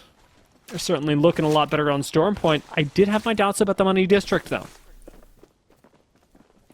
We'll have to see, because they are just going to have to full send it here, and they do get a lot of damage here, but Future does not want to over-aggress, does not have the team to help out. It is Gamerhawks Navy that was on the receiving end, and Dizzy will heal up and just continue to move here. I don't think they're horribly worried, but they're going to keep their eyes behind them as they move. For Penn State Blue, we wanted to touch on this. Rampart got banned. That's going to affect a lot of the compositions right now. You already are likely noticing the lack of Rampart, but it'll be especially evident as we approach the end game, where Rampart has been the cornerstone of a lot of teams' ability to survive in the late stages. Texas A&M Maroon not really going to be noticing the Rampart's absence nearly so much. While they have picked it up every once in a while, realistically, a mobile Tamu Maroon has always been the trademark, and they've certainly got that with the Bangalore Maggie composition.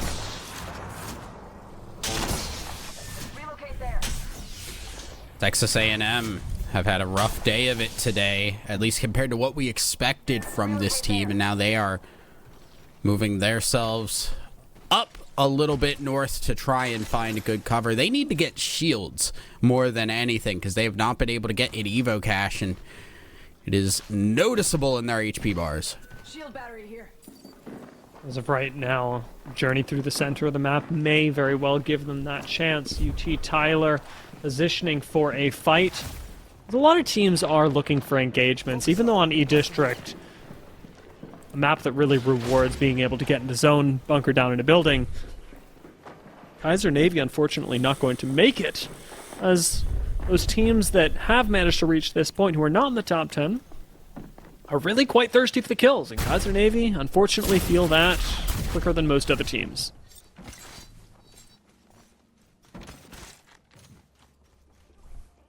Griffin's looking around. They finish off one.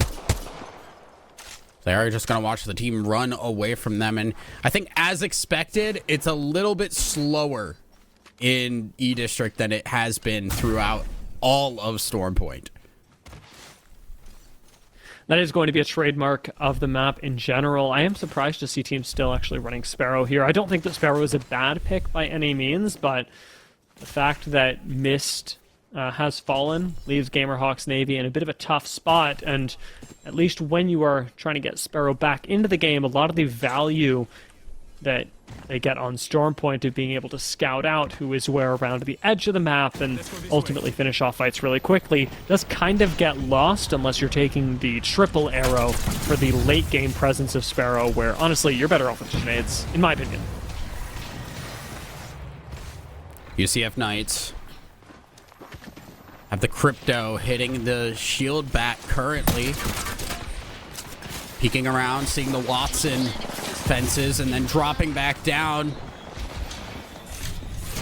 Medusa having to hit the shields as UCF Knights looking above. Too many shields to fight through, and Tachi will not commit. Has to heal up themselves, and UCF Knights just can't find an opening in this team here. They do finally get one of the fences down, but with a new Castle Tactical and all the other Watson fences, Hawaii up above are just impossible to push.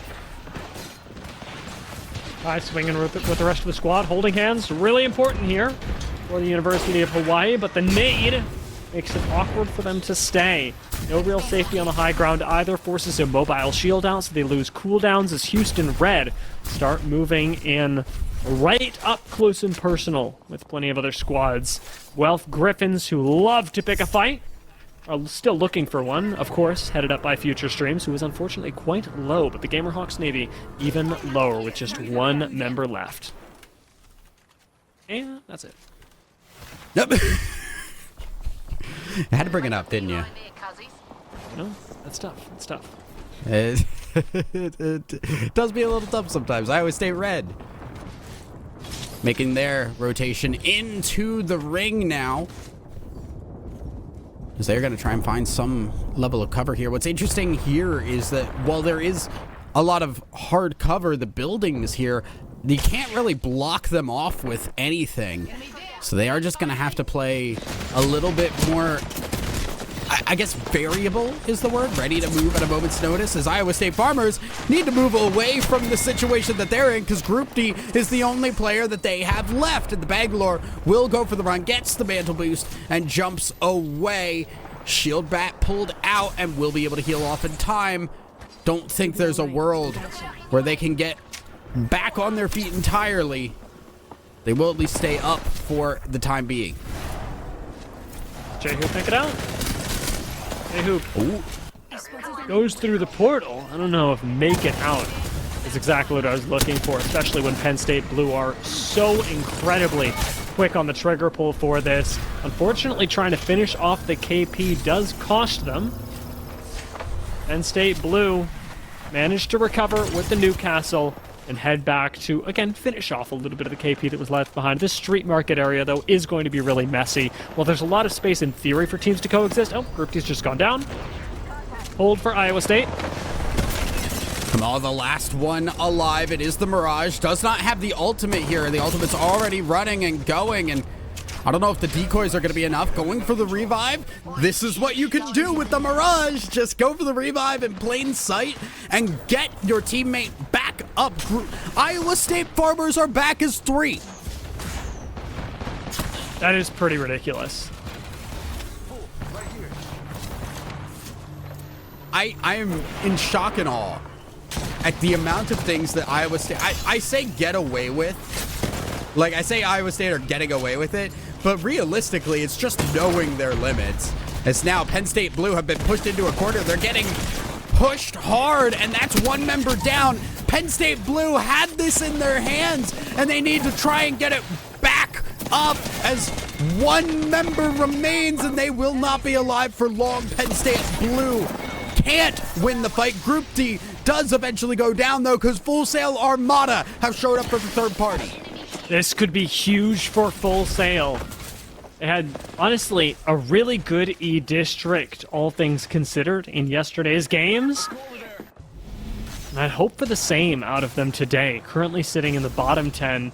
It's been a tough day, but this is the map where they can really turn that around, and collecting a little bit of KP on Iowa State Farmers, even if they're not able to finish them off, is really good. The tenacity of Iowa State is going to cause a problem, as I'm sure there is a res. Well, I'm pretty sure there is a res in their future. Taking a look at the map, it does seem a little bit tougher than I had initially given them credit for. Iowa State Farmers have no banners and no crafter, even with a respawn beacon so close by.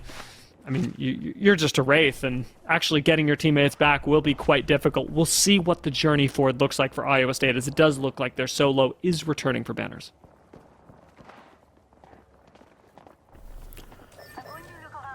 We're in an awkward spot here, because you can see just the choke points all around where it's continuing to pull. It's going to go over where Iowa State Red and Hawaii are, but there's really only a couple of areas you can go through. And remember, we don't have Valk available. She has been banned for the series, so there's not a way to just fly over.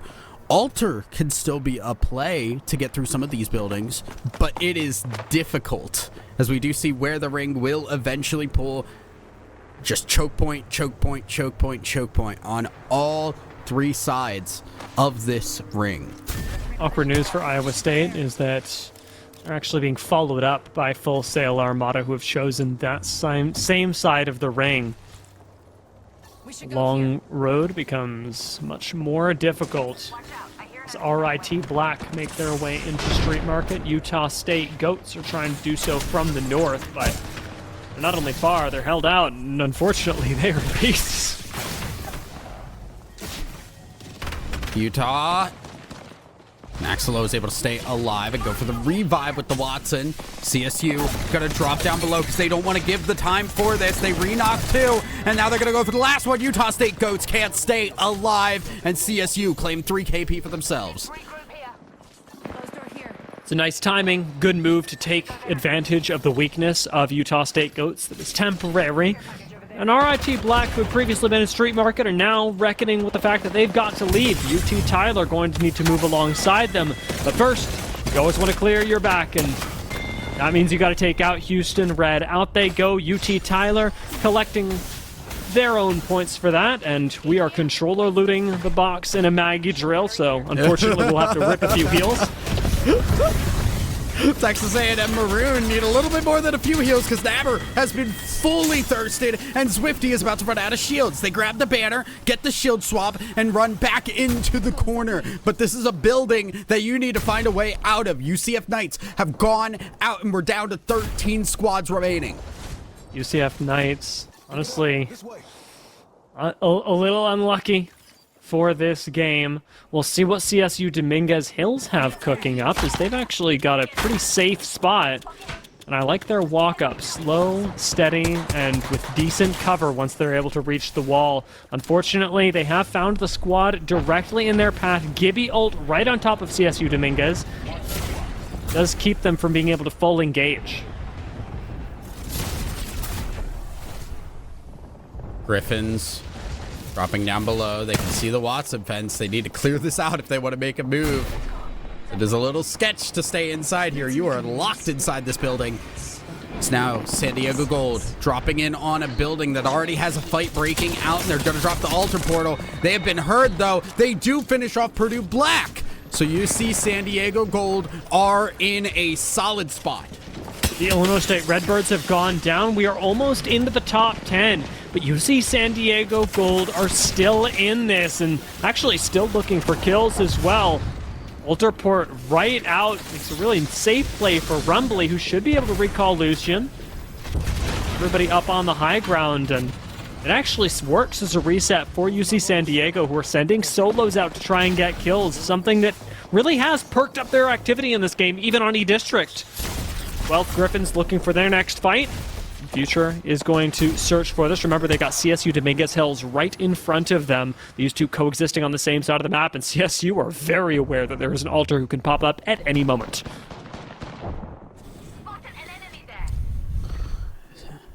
CSU kind of on the outside of this ring here. They've been playing very solid and aggressive, but that can bite them if they make the wrong move at the wrong time. Healing back up behind the wall. They're going to try and let some other teams take each other out. Speaking of, Texas A&M Maroon are looking to try and do that themselves, as they are going to tick away at the team across the wall there. Maggie Ball forces them back into the corner. They're down to one member because Nabber has still not been able to get pulled back up as teams go down in the kill feed one by one. RIT Black looking for a Wraith port, and RIT Black, honestly, can kind of just chill up here. Iowa State Red have gone down, while Guelph Griffins start pushing the back of the duo of Tamu. Holding the low ground now, Zwifty gets pushed out of the building. Guelph are still searching. Future Stream's going to look for him here.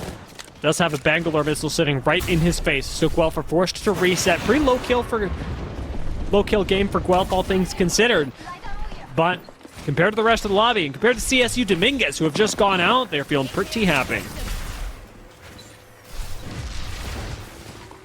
RIT Black are going to watch as the ring closes further and further. They will need to move eventually. Georgia Tech making a move now, dropping in on this team up on the high ground, and now they are going to look to just shoot down below, pressure this team as they throw down the Maggie Ball. A massive hit from the Maggie Ball. Georgia Tech are just going to full send on this. R9 does get one, but it's a trade, and Georgia Tech Navy don't have a lot of HP to work with. Tiger Shrimp, the only fully healthy member left, gets the PK, hops over the wall, and gets the kill. UC San Diego Gold are at. Well, likely going down here as well, but nice shot from Future Streams keeps them in it. RIT Black go down, and Guelph get the chance to reset on the low ground. Even as I say that, though, teams take note, and Hawaii do end up moving us down to 4 squads. Full Sail Armada still in this. Their E-District taking a huge step up from their Storm Point. They're currently sitting at 14 points, but remember, you want to be making at least 30. Full Sail. Able to get one. This is huge. I heard a Kraber. I heard a Kraber, I'm pretty sure, as Full Sail are just able to just fire freely. Nobody is contesting them at all here at Georgia Tech. One member remaining. Full Sail Armada are feeling very strong. Texas A&M is a duo as well. I mean, this could be a Full Sail Armada win. It really comes down to them and Hawaii. And currently, Texas A&M are the ones bullying from the low ground even. It's a tough spot because you don't want to drop down to finish off the duo and risk your game, but at the same time, you can't let a team like this exist behind you. Pair still has some smokes on the low ground, one. but Swifty, having fallen, does incentivize Full Sail Armada to drop down. Almost losing PB and John, but they do it quickly. They do it in a timely manner, and Texas A&M have fallen. University of Hawaii still going to be sitting inside ring. Georgia Tech Navy having to move. 3 squads left, but it is just this rat, and then it's University of Hawaii and Full Sail Armada duking it out. Rigamor's looking to play spoiler here as the Sentinel shots from Hawaii. Not able to get a whole lot, but they are landing at least a little bit here. Cole can't get the shot. One good shot could be what opens this up. There's 2, but not on the same member. Cole has to heal up themselves. University of Hawaii have so much space here. I mean, I really like the angles that they're taking. Ultimately, it comes down to nades and what Cole's able to do. Regamors does get forced down to the low ground. Georgia Tech do go down. University of Hawaii now have one person on the low ground, making it 3v2 on the high ground. Malicious comes in and finishes him off. University of Hawaii, they're losing control. They've lost everything in Full Sail Armada. No, they're down to one single member because the ring has taken out Volcuno. They have one member left. They have to get the Newcastle. The Newcastle gets the res off. The tactical is enough and Malicious falls. Oh my God. Hawaii pulled out a barn burner. And here I was worried about them losing control, but Newcastle, Gerald knows how to regain it. Incredible play from Hawaii, and that big win feels really, really good for them. I mean, I know that we were talking about Full Sail Armada and their journey, but this should secure Hawaii's position in the top 10 with already so many good games behind them over on Storm Point, and now a win in their first game on E-District. It really is about the haves and have-nots as we approach the back half of today's games, and with only 2 left, Full Sail Armada take a big step, but University of Hawaii with a clutch end game make sure that we'll be seeing them in the semifinals. Absolutely, yeah, no, they have clutched their way in, and golly, what a finish to that game. Newcastle, kind of good if you have the opportunity to go for the revive. There's a reason I point out every single time this character is knocked first, because it is a major loss for a team. If that's any other player, if that's any other character, you don't get to pull off that win. And that has to feel really awful for Malicious too, who just could not get that finish there. I mean, it's really tough. I don't know how many Newcastle endgames we've seen. It feels like 2024 Apex Legends when we were just Newcastle reviving in each other's face.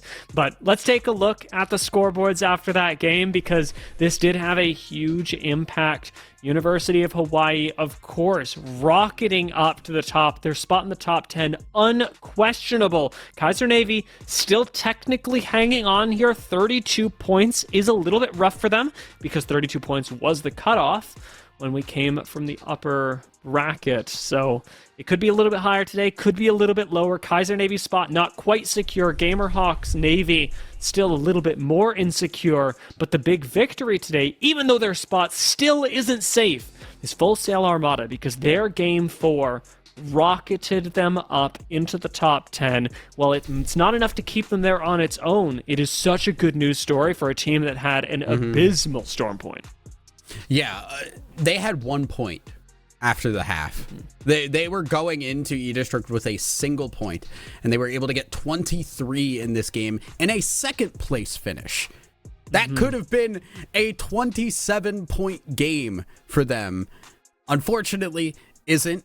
But they are going to be able to really put some pressure on. All they need now is just some consistency to go through the rest of these games and be on top of things. Because if they can hold out here, they are very much in a position they can get into the top 10 at the end of the day. But we have 2 more games remaining.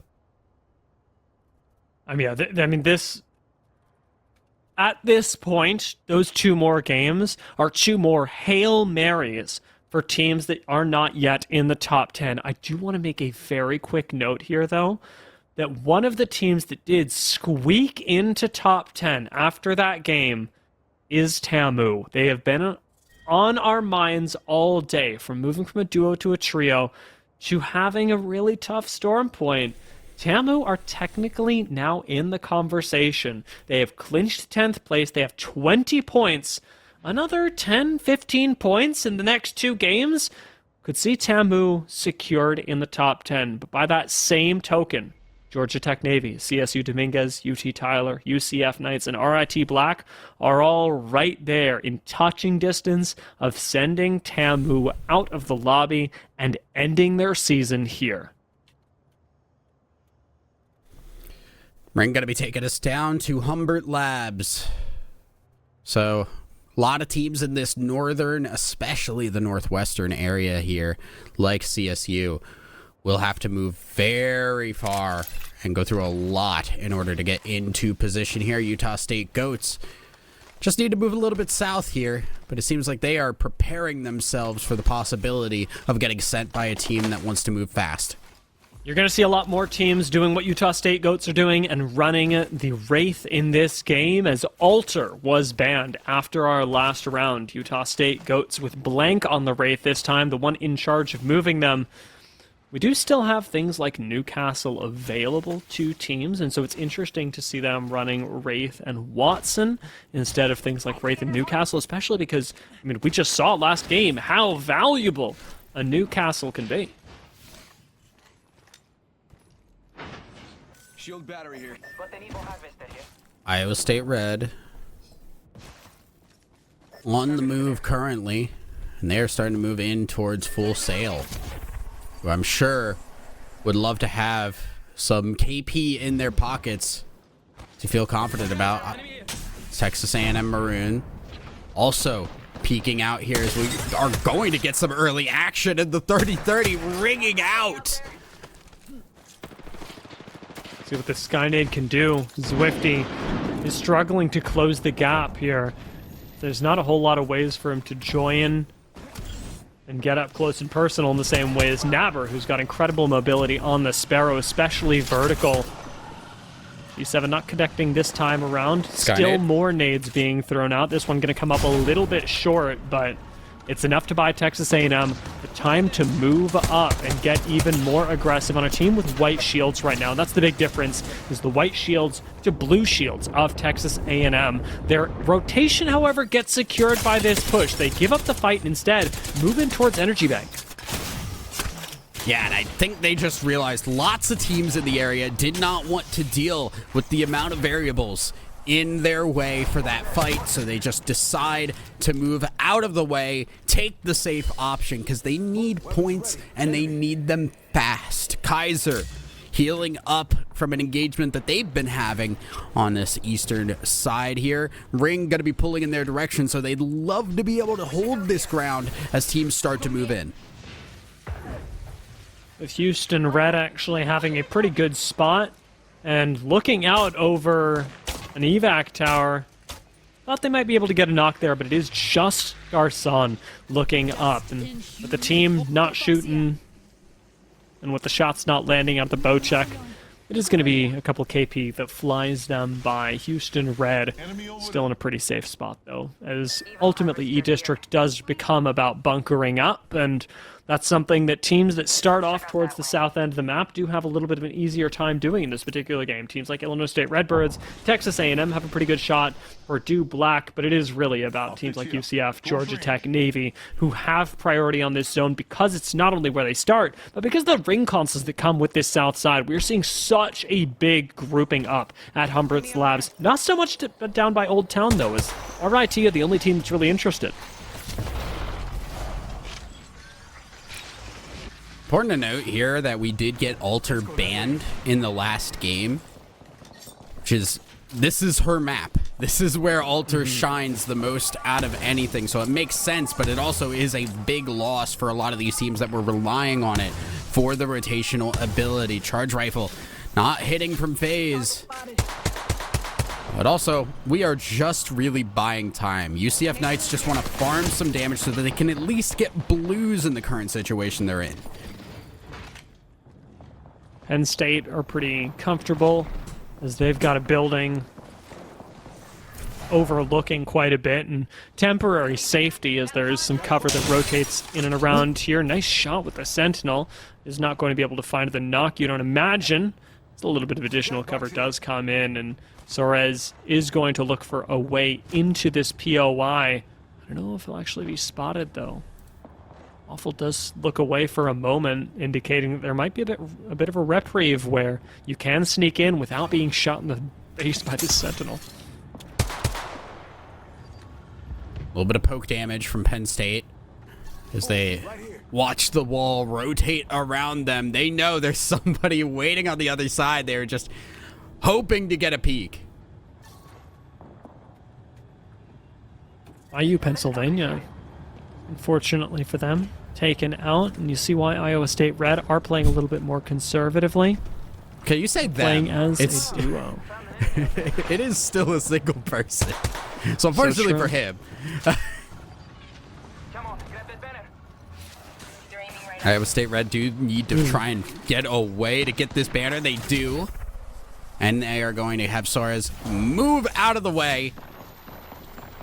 So they have the ability to revive here, and it looks like they're going to have their teammate get the revive off so they could be a full 3-man team once again. Kaiser Navy doing exactly what we expect here with the Watson. You just cannot enter this building at any point in time. I mean, Watson and Newcastle together, it's really hard to break through, especially with more cooldowns available. Now they've been bunkered up for a while. University of Hawaii, who have been honestly talked about so much in today's games, leading the lobby right now, the third place and a first place in our last game. They've got a good spot in zone, one where the next ring is going to be pulling, but take a look around the edge of the map and see who's got the priority for getting a ring console scan and having a little bit of advance information. Jonkler can't hit the shots with the Mozambique. Gets bamboozled as well. Is UT Tyler Esports trying to chase down the Iowa State Farmers, but don't know if they're going to have the ability to continue this one because it is going to get sketchier and sketchier as they continue to move. And UT Tyler Esports, I think, realize we should take this slow. Full Sail Armada. Every game here is going to be filled with tension. Need about 10 points. Just about 10. And squeeze them into a safe position, but that seems so far away when we've only lost one team. People are really dialing in. As much as you want fights on E-District, every squad, more than they want fights, they just want to outlast everyone else. And Virus making sure to secure the building for Kaiser Navy does take a little bit of poke, but survivability really is clearly the key for Kaiser Navy, who have invested so much into it from a Legend perspective.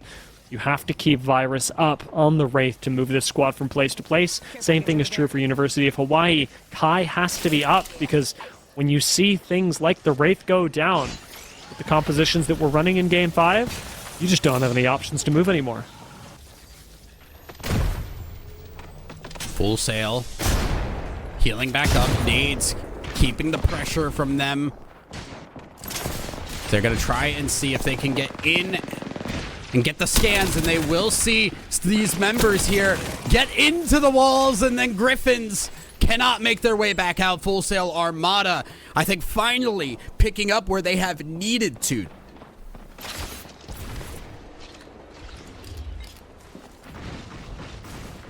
See what Virus is able to do here. Full Sail Armada in trouble, but Virus in more. Does get out following up the raid portal. Not really likely when we've got Watsons in the lobby. And Watson Defense actually is going to help out with that. So Full Sail Armada defend their territory, but they don't get a KP for it. They do still have 2 in the bank from the rest of the lobby so far. Been a bit tough for Iowa State Farmers, though, as Kamal is just going to die to ring. There's no two ways about that. We'll see if they actually want to go back and pick Kamal up. Kamal is a very key part of this team. UT Tyler Esports, they know there's a team behind them in the ring, and they want to gatekeep as long as possible, make it as difficult as they can for this team. And Kamal does get picked back up, as we can see, but UT Tyler Esports only slowly moving ahead because they want to make sure this team behind them is gone entirely before they move on. As UT Tyler do need to move up from their 13th place. They're about 4 points out of top 10 right now. Those 4 points could come from anywhere. It could come from one squad wipe, one placement point on top of it. But moving even further is going to be the next step for any team that currently sits outside of the top 10. Of course, it's not just about moving yourself in for this game. It's about securing your spot for the next ones. Mythic Crate opened on the low ground. Tiger Shrimp spots it, but can't actually stop this from being taken. And there's some power now taken by University of Hawaii. We'll see what is left for Georgia Tech Navy, but I don't even think they invest a Wraith ult in going down there and trying to grab a few bits.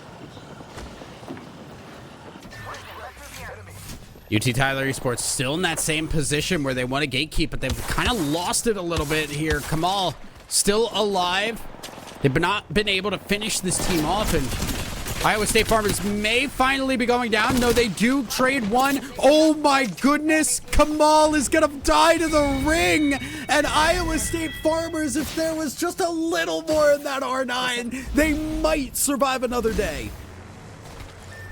UT Tyler basically dead to that, though. Trading 2 out, Topher and On going down to take out the Iowa State Farmers is a death sentence. We are still outside of top 10. It is 2 points guaranteed as you eliminate Iowa State, but outside of that, you're solo, Newcastle, with 2 crafters dead in the center of this ring. I'm not gonna lie, it's theoretically possible that you pull off a res, but it is extremely unlikely. I hear a Moby. Do you hear a Moby? Do you have the Kraber as well to keep an eye open for? It's Texas A&M. They're still healthy, and they are more than healthy. They are taking teams out. Penn State Blue just slammed into the wall and beaten to a pulp. First KP collected for Tamu in this game. A team that really wanted to hang on to the 10th place they earned themselves in the last one. A good game out of Tamu here could be enough to secure their spot. But it's going to have to be a likely top 3 finish for Tamu if they want to make sure that Game 6 leaves them with nothing to worry about. Kraber shot going to go wide onto Dizzy. Second one going to whiff as well. Houston Red come up empty-handed as they move down south. They really need to be able to land those Kraber shots. As do you hear a Finn happen? Houston Red still looking as they need to move forward. UCF Knights in the thick of it right now as the Stinger Bolts can use the Maggie Ball as well, and they're just going to swing through all the pain, take the fight. The Stinger is not enough to deter them, and Iowa State Red will fall. UCF Knights move themselves up, but more importantly, give the rest of the lobby a chance at life. Moving from 15 to 14 squads gets everyone that little bit more of placement points available. Gamerhawks Navy certainly benefiting from that, but the problem is that teams like Gamerhawks, like Houston Red, are losing folks left and right, leaving solos and duos scattered throughout the map. Even Illinois State Redbirds not going to escape that fate. Another team with a Kraber P2020, but as a duo, it doesn't make it feel that, it doesn't feel that good. No, yeah, it does feel a little bit less powerful when you are missing a player. You'd love to have those on multiple players. Also, doesn't feel good when you have no shields and half your HP either. That's pretty rough. The Mozams hitting hard from Gerald and U Hawaii University. are able to put the pressure enough on Illinois State Redbirds. RIT Black also falls in the meantime. Jonklid, I don't think, pulled off that res. Interrupted by the Kraber shot. Somebody's surely got to interrupt this, and they do. Yeah. University of Hawaii interrupt the res, but let's not forget, because they got the wipe onto Illinois earlier, they also have access to the double red weapons. The Kraber and the P2020s are now in the hands of University of Hawaii, who were already in first place. Right now seeing chaos erupt as Utah State Goats just have Blank alive, using the portal to run away. No shields. Has the shield, unlimited shield bats, but can't find the time to hit it. And Blank may not survive for much longer. Will fall. Utah State Goats are out. You see San Diego Gold continue climbing the leaderboards. This is their chance to take away the #1 spot from University of Hawaii, but they are going to have to go incredibly hard in the paint to do that. University of Hawaii are moving up onto Gamerhawks Navy, who are a duo right now. And with a Wraith Portal to bring all three in, you got to imagine it is a tough fight for the Gamerhawks. Full Sail Armada do not make it up to the top 8 squads. A tough game that leaves them still struggling to secure their place in the top 10 at the end of today. We'll see what they have in store for game number 6. Gamerhawks Navy push on to University of Hawaii. They finish them off. It is huge for Gamerhawks Navy. Mystics still not up on the team, and UCF Knights losing HP on multiple members very, very quickly. The entire team is just gone. And Purdue Black falls right after. Georgia Tech also gone. Texas A&M still alive here as round 5 closes and we're down to 4 squads. This game is going faster than any of our Storm Point games.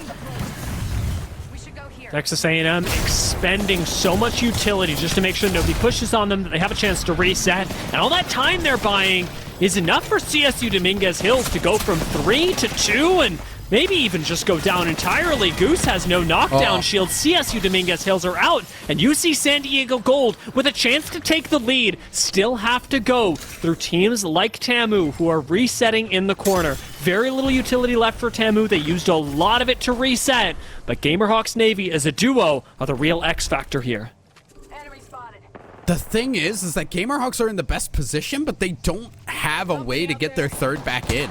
So they're down a member, but up on position. This is kind of anybody's game at the moment. It really depends what these 2-3 person squads decide to do, because they're right next to each other. Texas A&M should be walking out towards Gamerhawks. They should be smoking at Gamerhawks and then just running forward. Gamerhawks can't do that much to deal with it, but it is a matter of coordinating your timing with when the ring starts closing. Reverse Dizzy does start looking away, giving Texas A&M the chance to move up without expending a smoke, but they're going to need one real soon. Stinger Bolt, I guess, serves the same purpose, and those are huge shots from Nabber. Nabber hitting with the scout.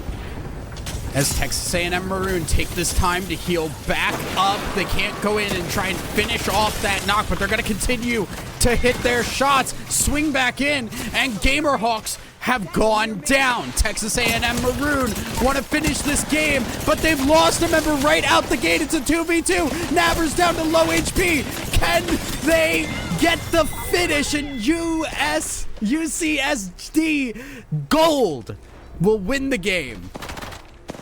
A fantastic win for UCSD and a reclaiming of the crown that happens in Game 5. They have been really head-to-head with University of Hawaii, but with this game, UCSD claimed their second win, the first team to have done that today, and they're not the only ones to have found a small win here. We talked about this at the start of the game, but if TAMU were able to find a top 3 finish, good KP, they should be securing themselves in top 10. And guess what they found? A second place with good KP. This is a fantastic game for TAMU, who struggled yesterday as a duo, who struggled all of today on Storm Point until starting to turn things around on E-District. And man, This game brings that to a head. When we have an opportunity, we'll take a look at the scoreboards and see exactly how much safety this game has afforded them and everyone else, because we are coming down to the wire with only one more game left to secure your spot in the top 10 and move on to the semifinals. We are so close to figuring out where our teams are going to lie. And obviously we have a couple of teams that we know are just locked. UC San Diego Gold, Hawaii, Gamerhawks. These are all teams that we consistently have seen in the top. But some of these teams like CSU or Iowa State or UCF, we have just kind of seen struggle up and down. And are we going to see them pop off? Are we going to see them get their wins to get into the top 10 and keep their season alive? That's really kind of the question. And as we look at our standings, we can see, yeah, Iowa State Farmers obviously able to get up there. Iowa State Red, they're on the bubble. Yeah, I mean, Iowa State Red, I would not be feeling comfortable. However, 5 points is all you need to get to 30, and it's not even what you need to get to 10th right now. I mean, we were spitballing around 30, 32 points being where you needed to be in order to be top 10. Kaiser Navy have not moved an inch in like 2 games, so this is a really tough one for them, sitting at 32 points. It's almost certain that our cutoff is going to be 32, I want to say maybe even 33. So Full Sail Armada need to get up there. They cannot have a 0-point game. Georgia Tech Navy would like to get a couple more points, but realistically, it is about the order of operations here. Who gets shut down first? Will we see teams in 6th through 10th fall first? Because if so, they're going to start sweating. If we see teams in 11th through 20th fall first, obviously we're just balling till the end of time. But it is the last chance, especially for Iowa State Red, UCF, CSU, Dominguez Hills, UT Tyler, and Houston Reds standing out with RIT Black as those in touching distance, but who just have not managed to have the breakout game that'll send them on to the top 10. Yeah, it does feel like in terms of like teams that are actually in threat, it's Georgia Tech, obviously, Full Sail Armada, Kaiser might be, but when you get to Purdue Black at 38 points, you have to look at, okay, we need 4 teams to get above 38 points. Yeah. And push that away. And that means UT Tyler Esports needs to get a decent chunk of points alongside all of these other teams getting points. And that starts to get a little out of the realm of reality based on what we've seen. So yeah. It's those 3 teams, Kaiser, Full Sail, and Georgia Tech, that are feeling the pressure at the moment. I'm feeling Illinois State Redbirds right now. They're in a really tough spot, 17th place. But for the story, Illinois State Redbirds are our only open division roster left in the playoffs so far. From 10 points to move up to 30 plus, it would be an incredibly tall order. It is technically possible, given the result that they showed us in Game 6 yesterday with a second-place 21-point finish. They can do it, and by God, I hope they do. It is going to be heartbreaking to say goodbye to any 10 teams, but for Illinois State Redbirds, I would really love to see their story continue as our heroes from the Open Division. For the rest of our squads, especially looking a little further down, Utah State Goats, Penn State Blue, IU Pennsylvania. I mean, IU Pennsylvania would have to have a hilarious game. For those of you who maybe just be tuning in, yes, they're playing as a solo and started today as a duo. But for Penn State Blue and Utah State Goats, I mean, I'd love to see them move on. Realistically, it is going to be an extremely tough ask, and we'll get the chance to see whether they rise to the occasion in this very moment, because this is your last chance. Here we go. Back on E-District. Game number 6, the last chance to move on to the semifinals here in Octane Collegiate Playoffs. As we move in, looks like we're getting a very Western-focused ring, which does put teams like Full Sail Armada and Iowa State Red in interesting territory because they're going to have to move. And we've seen how hectic these games have actually gotten. I think the panic is starting to set in a little bit, and these teams are getting a little bit antsy. Kaiser Navy is down below them. Georgia Tech below them, and UCF Knights. All of our teams that we just said are on the bubble have to move in this map. Yeah, very, very scary proposition. Purdue Black and UT Tyler, they're feeling a little bit more confident in this game. Looking a little further down, Iowa State Farmers also have a ring raid. And I'm curious what this game looks like for Iowa State Farmers, because we already had a game pull Street Market. Didn't go that well for them. Iowa State Farmers seem to be most comfortable, if you've watched the entire season, playing on the edge of zone. This game, it is really going to be about preparing for the semifinals and ultimately the finals that we know Iowa State want to get to. How can you adapt your play style when the zone starts pulling to you, when you're no longer in your comfort zone? That's the real focus for a lot of these teams that are already feeling locked in. Right now, we're already seeing a little bit of action because Kaiser Navy and Georgia Tech and Iowa State Red, they do not want to wait. They want to farm as many points as possible. They want to feel comfortable going into this final ring here. And Penn State Blue might be on the receiving end of it. We're fighting early. We're fighting on white shields. We are fighting like it is the last game of the season, because for many of these teams, it will be. Kaiser Navy, though, already feeling very secure in their spot. They're just looking to pad the scoreboard. 32 points and an elimination of Penn State Blue. A tragic one, but somebody had to go down. Penn State Blue exit in 19th place in lower round 3, and their season is over. That is unfortunate for Penn State Blue, but they have had a good run.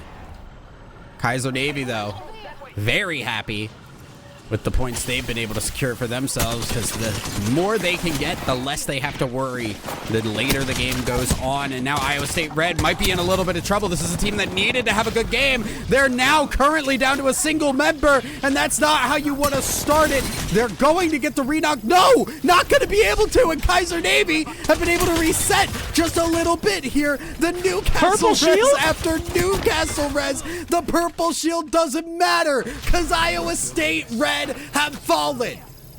And that is absolutely locked in, far and away secured for Kaiser Navy. And unfortunately, Iowa State Red, who, as you said, needed the points, go out in 11th, not getting a single additional point to push them closer into the top 10.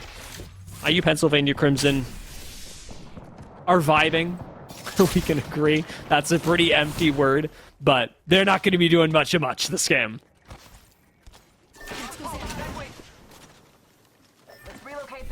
Full Sail, another one of those teams that needs to get in on the action here to feel comfortable. They are hearing the shots around, and they are looking. PB and John, though, loses shields. It does mean Full Sail Armada might just look for the disengage here. The question of how teams want to approach when they are on the bubble is very interesting to me, because some teams are going to want to play it safe as possible. Some teams are going to want to try and farm. They're going to try and push the issue and make other teams uncomfortable. Some teams are just caught in whatever the flip is going on down south. We have like 18 teams walking through the same POI, and while I may be exaggerating, it's not going to feel like I am when eventually these squads start fighting. UCF Knights have definitely got the raid, being one of our squads to be running crypto this late on. And we should mention, by the way, Wraith banned after last game, so a lot less mobility options for squads. We haven't really seen anybody pick up the Pathfinder or the Ash, your two remaining options for moving a whole team, and so it really is going to come down to running through the open and hoping that Bangalore smokes are enough.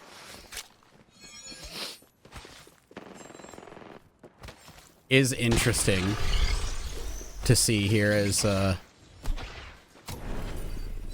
teams start to move into the ring.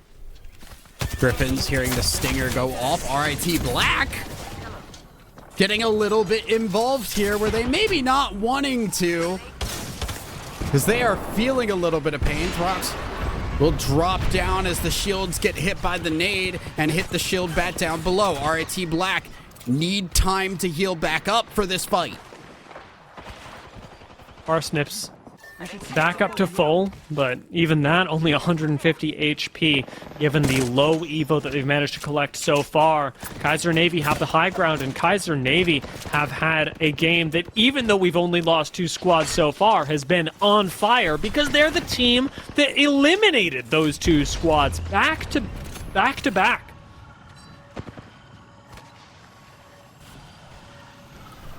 Kaiser now pushing once again.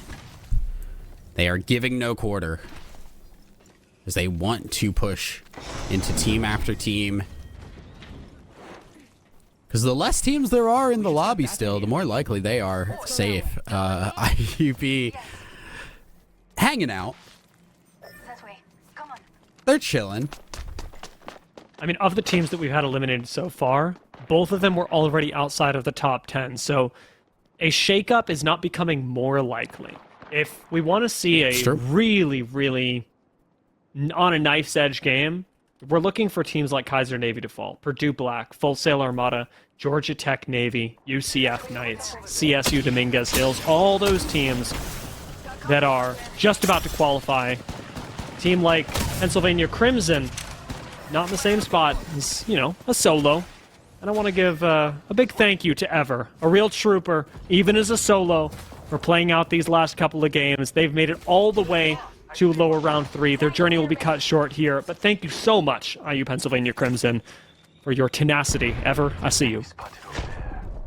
I appreciate the fact that you stuck with it. Like, I would not fault someone to leave if both their teammates were caught. Honestly. So the fact that we just got a solo who was willing to just run it for the day was entertaining in and of itself. UCF Knights, one of our teams that does need to kind of get going here. Looking around for a possible opportunity. Texas A&M Maroon looking to pad their stats. Extended heavy mag here. Level 3. And as it is, Texas A&M are already pretty secure in today's rounds, and what they'll be able to do in the semifinals, you have to imagine. This is a roster that is ever developing, but from yesterday to today, duo to trio, we've seen a big change. There's Stormpoint still. And I say this because I know them a little bit better than some other collegiate teams, mainly because I am on very, very good terms with their ex-coach. I'd like to see a little bit more from them, and so in a very friendly way, they are a team that I talk about a lot. Kaiser Navy has been on my lips a lot recently because, man, oh man, have they been crushing it in this game. RIT Black, they have met the immovable object of this lobby. Kaiser Navy refused to go down. You run up against them, and it will be you who falls. RIT Black do not make the cut.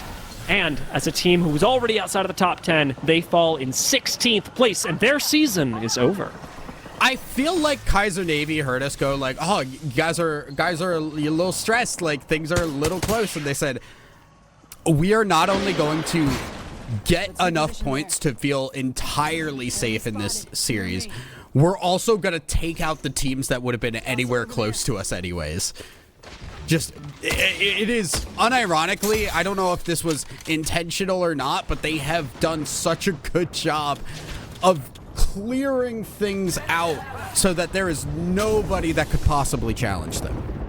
Kaiser Navy, they just have an, I don't know what it is, incredible understanding of how to team fight that they've accrued in a single game, but they are the Grim Reapers of this lobby. Eliminating 3 out of the 4 teams that we've seen gone so far, and the only one I'm not counting was a solo anyway. Texas A&M Maroon do want to join them by helping take out a squad, and some good damage is done by Pear on the entry. Zwifty finishes off the kill. And Zwifty, caught out in the open, does not seem to mind up against Georgia Tech Navy, who go down. Texas A&M putting some skulls on the necklace in the last game of the day. I feel like Texas A&M Maroon have finally woken up. This is the Texas A&M Maroon that we were hoping to see throughout the entirety of today. And it's good to see them now. But I definitely do have questions as we are going to go into the later series in this tournament of just can they show up at the start? Gamerhawks Navy in a fight? Well, we have a moment because I think we do. Let's note that with Georgia Tech Navy falling, that was the team in 10th. That's made this game a very exciting win, especially for teams like CSU Dominguez Hills, who need only 2 points to tie with Georgia Tech Navy and Iowa State Red. Both these teams right on the cusp of qualification. And that could all be taken away by CSU Dominguez Hills, by UCF Knights, assuming that Kaiser Navy doesn't shut those teams down first, because that seems to be their specialty. Yeah, UCF Knights also worth mentioning as well, because they are still in the hunt. Okay. And they need a couple of points. Kaiser Navy, what a beautiful, beautiful Newcastle wall. You cannot push that if you try. Dizzy does get fried on the way out.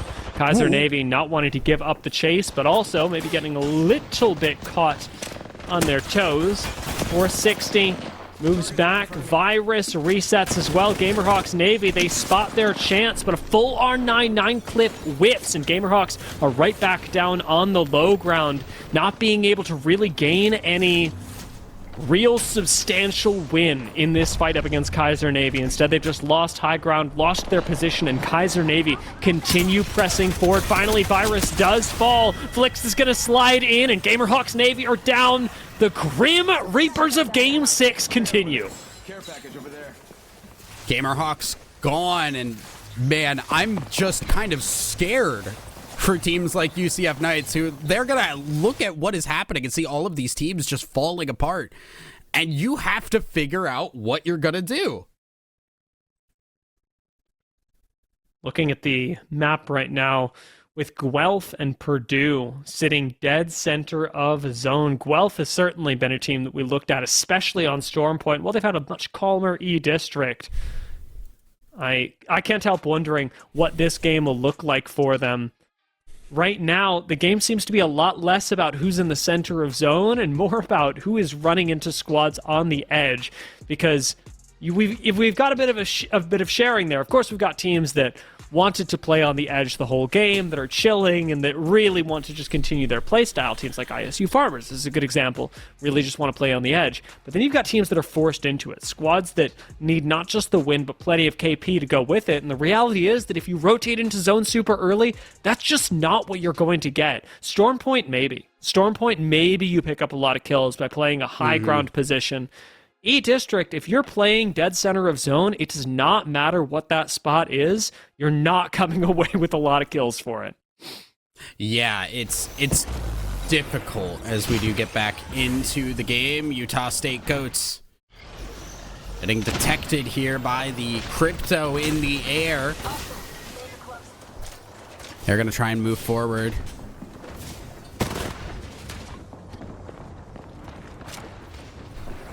Seeing if we've lost anyone in the meantime. It does not look like it. Our teams have been kind enough to wait to draw blood until we got back, Tessa, and the Utah State Goats certainly wanting to be a part of that. We do get shut down by the Maggie drill temporarily, which is nice because Goff needs to reset anyway and gets to slow heal as UCF do the same. Full Sail Armada, though. Full Sail Armada going down is crazy. They were the team in 9th, or they are the team in 9th. Unless CSU Dominguez and UCF have anything to say about it. They did go out with 31 points. That is a sizable margin from the teams that are still alive here, because we have CSU and UCF. UT Tyler technically as well at 22, but that's a chunk of points that you gotta work into that we have not been able to see these teams get consistently throughout the day. Utah State Goats would need to put up a clanger of a game. 9 points for them on the day right now. And it is not a comfortable spot to be in, even for teams like Houston Red, who have to move plenty far up north and are also needing similarly sized clangers. Tamu getting in the middle of things here, but it is a sketchy fight. They are losing HP on a couple of members, but they are doing more damage than they are receiving. That's UCSD Gold that has gone out, and they've gone out early. That's going to make an exciting game. I mean, UCSD, to be honest, do not need the points. University of Hawaii would sure like a chance to contest for the crown, but removing that point sponge from the lobby, as UCSD have typically been in very high placing positions, now let some other squads, like those teams that are competing for a 10th or higher spot, breathe a little bit easier. Guelph Griffins going down as well, so another top 10 team falling. Yes, we will see them in the semifinals, but this opens things up in a huge way. CSU University of Hawaii gone! Oh my goodness, we are losing a lot of... This could be actually a big deal. UT Tyler Esports, they cannot go down now. If they go out now, they are done for the season. Topher and Jonkler still alive, but can they get their teammate back up? Naber has fallen for Tamu. Zwifty, the last one alive, does get the kill onto Houston Red, but now needs to get the teammates back up and hope that nobody tries to push.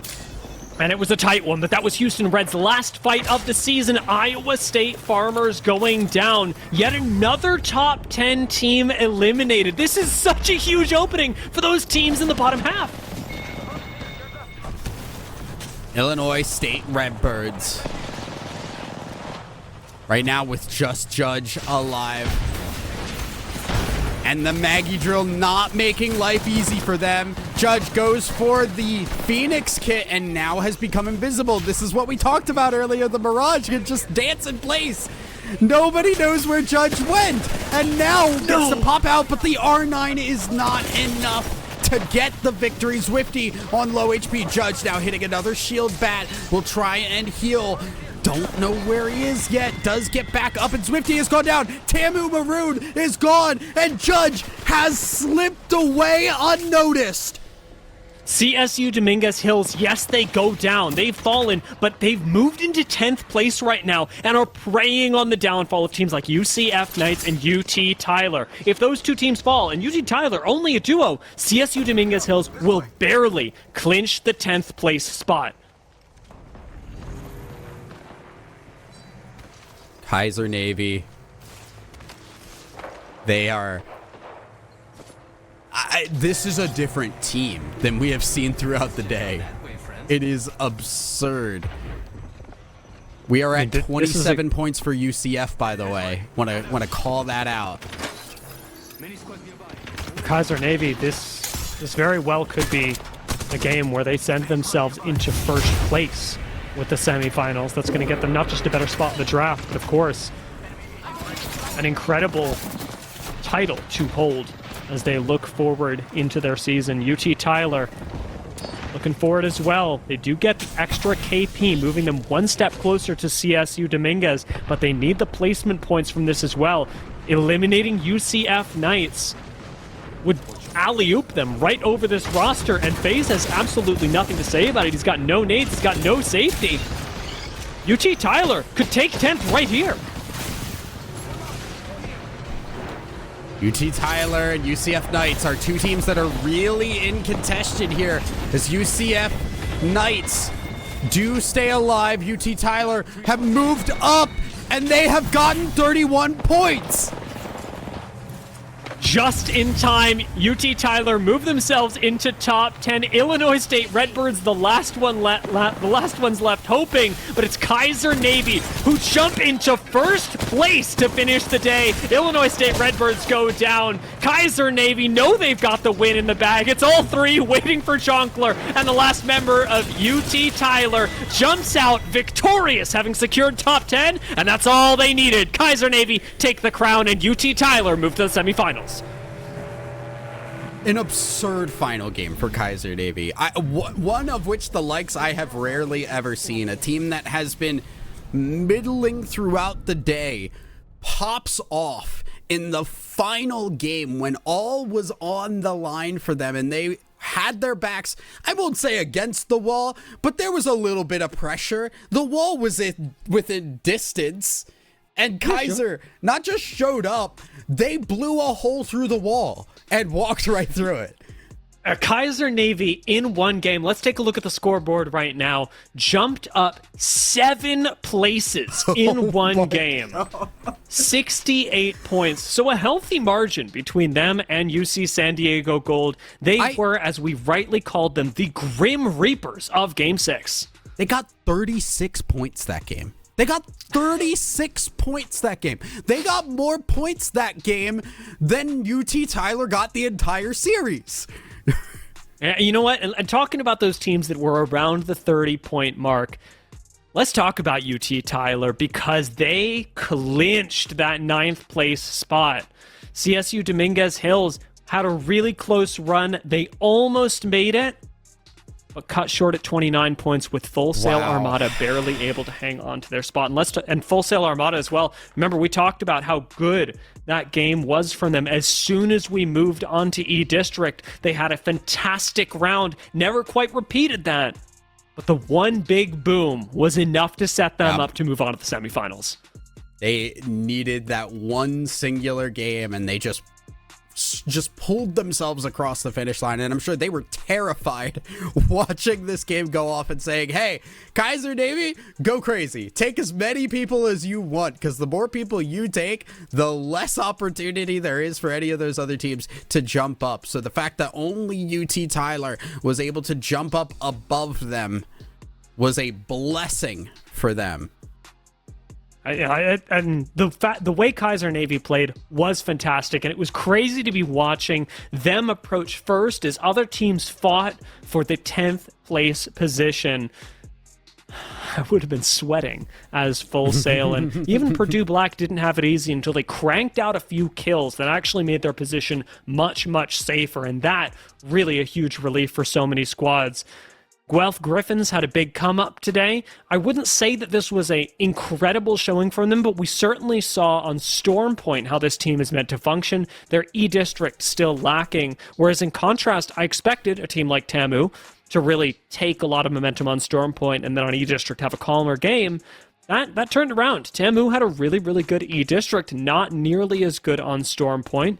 University of Hawaii, fantastic day for them. Iowa State Farmers went off, and everybody in the top 10, what really defines them is not just consistency, because yes, these teams had a degree of that, but what we're seeing define the teams in top 10 is pop-off potential. Who got the highest? Who almost won games or won games with high points? Whatever that potential is, that clutch potential, that's what's defining who makes it into top 10. Yeah, and I think going forward here, just teams, obviously Kaiser Navy had their pop-off game.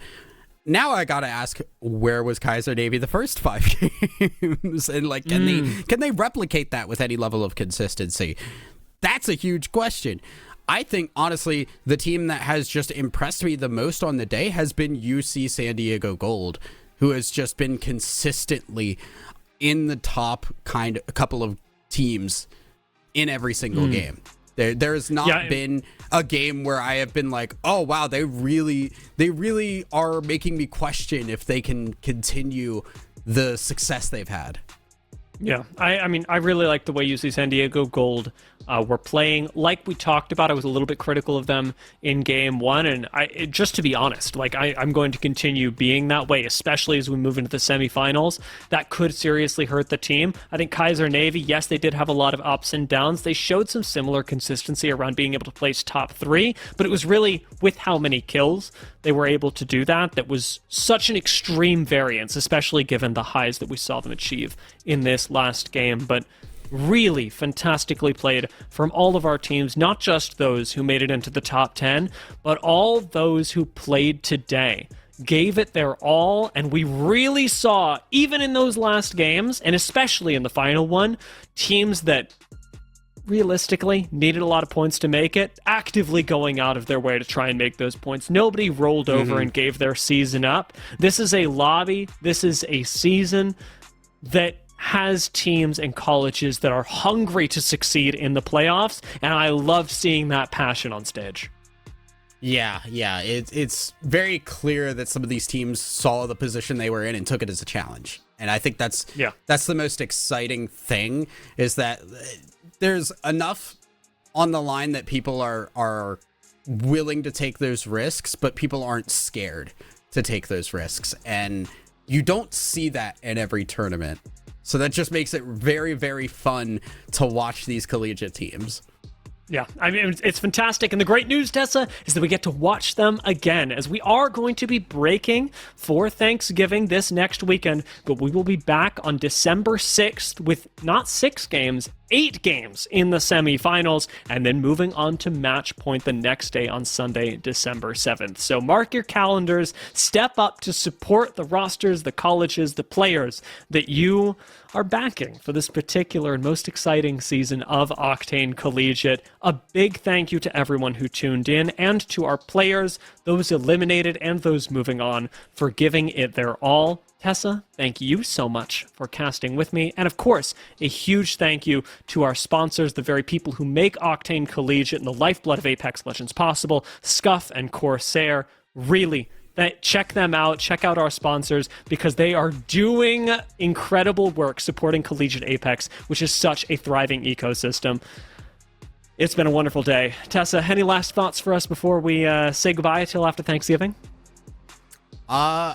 Everybody eat well, because you got a lot of work to do when you come back. That they do. Well, everyone, thank you so much. We've got an incredible team behind the scenes here. Thank you to Preston, as well as our observers, and of course, Awise, for putting all this together. We are going to catch you guys in December, when you won't have to worry about me singing Queen, but instead singing Christmas music. We'll see you then.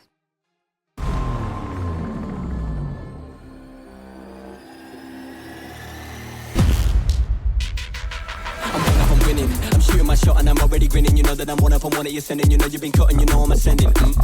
I'm one up, I'm winning. I'm one up, I'm winning. Go take a look at the pen that I'm making my money like it's never ending. I took all my losses, I roll with the bosses, I know where they cost and I'm so independent. We'll take a look at the pen that I'm making my money like it's never ending. I took all my losses, I roll with the bosses, I know where they cost and I'm so independent.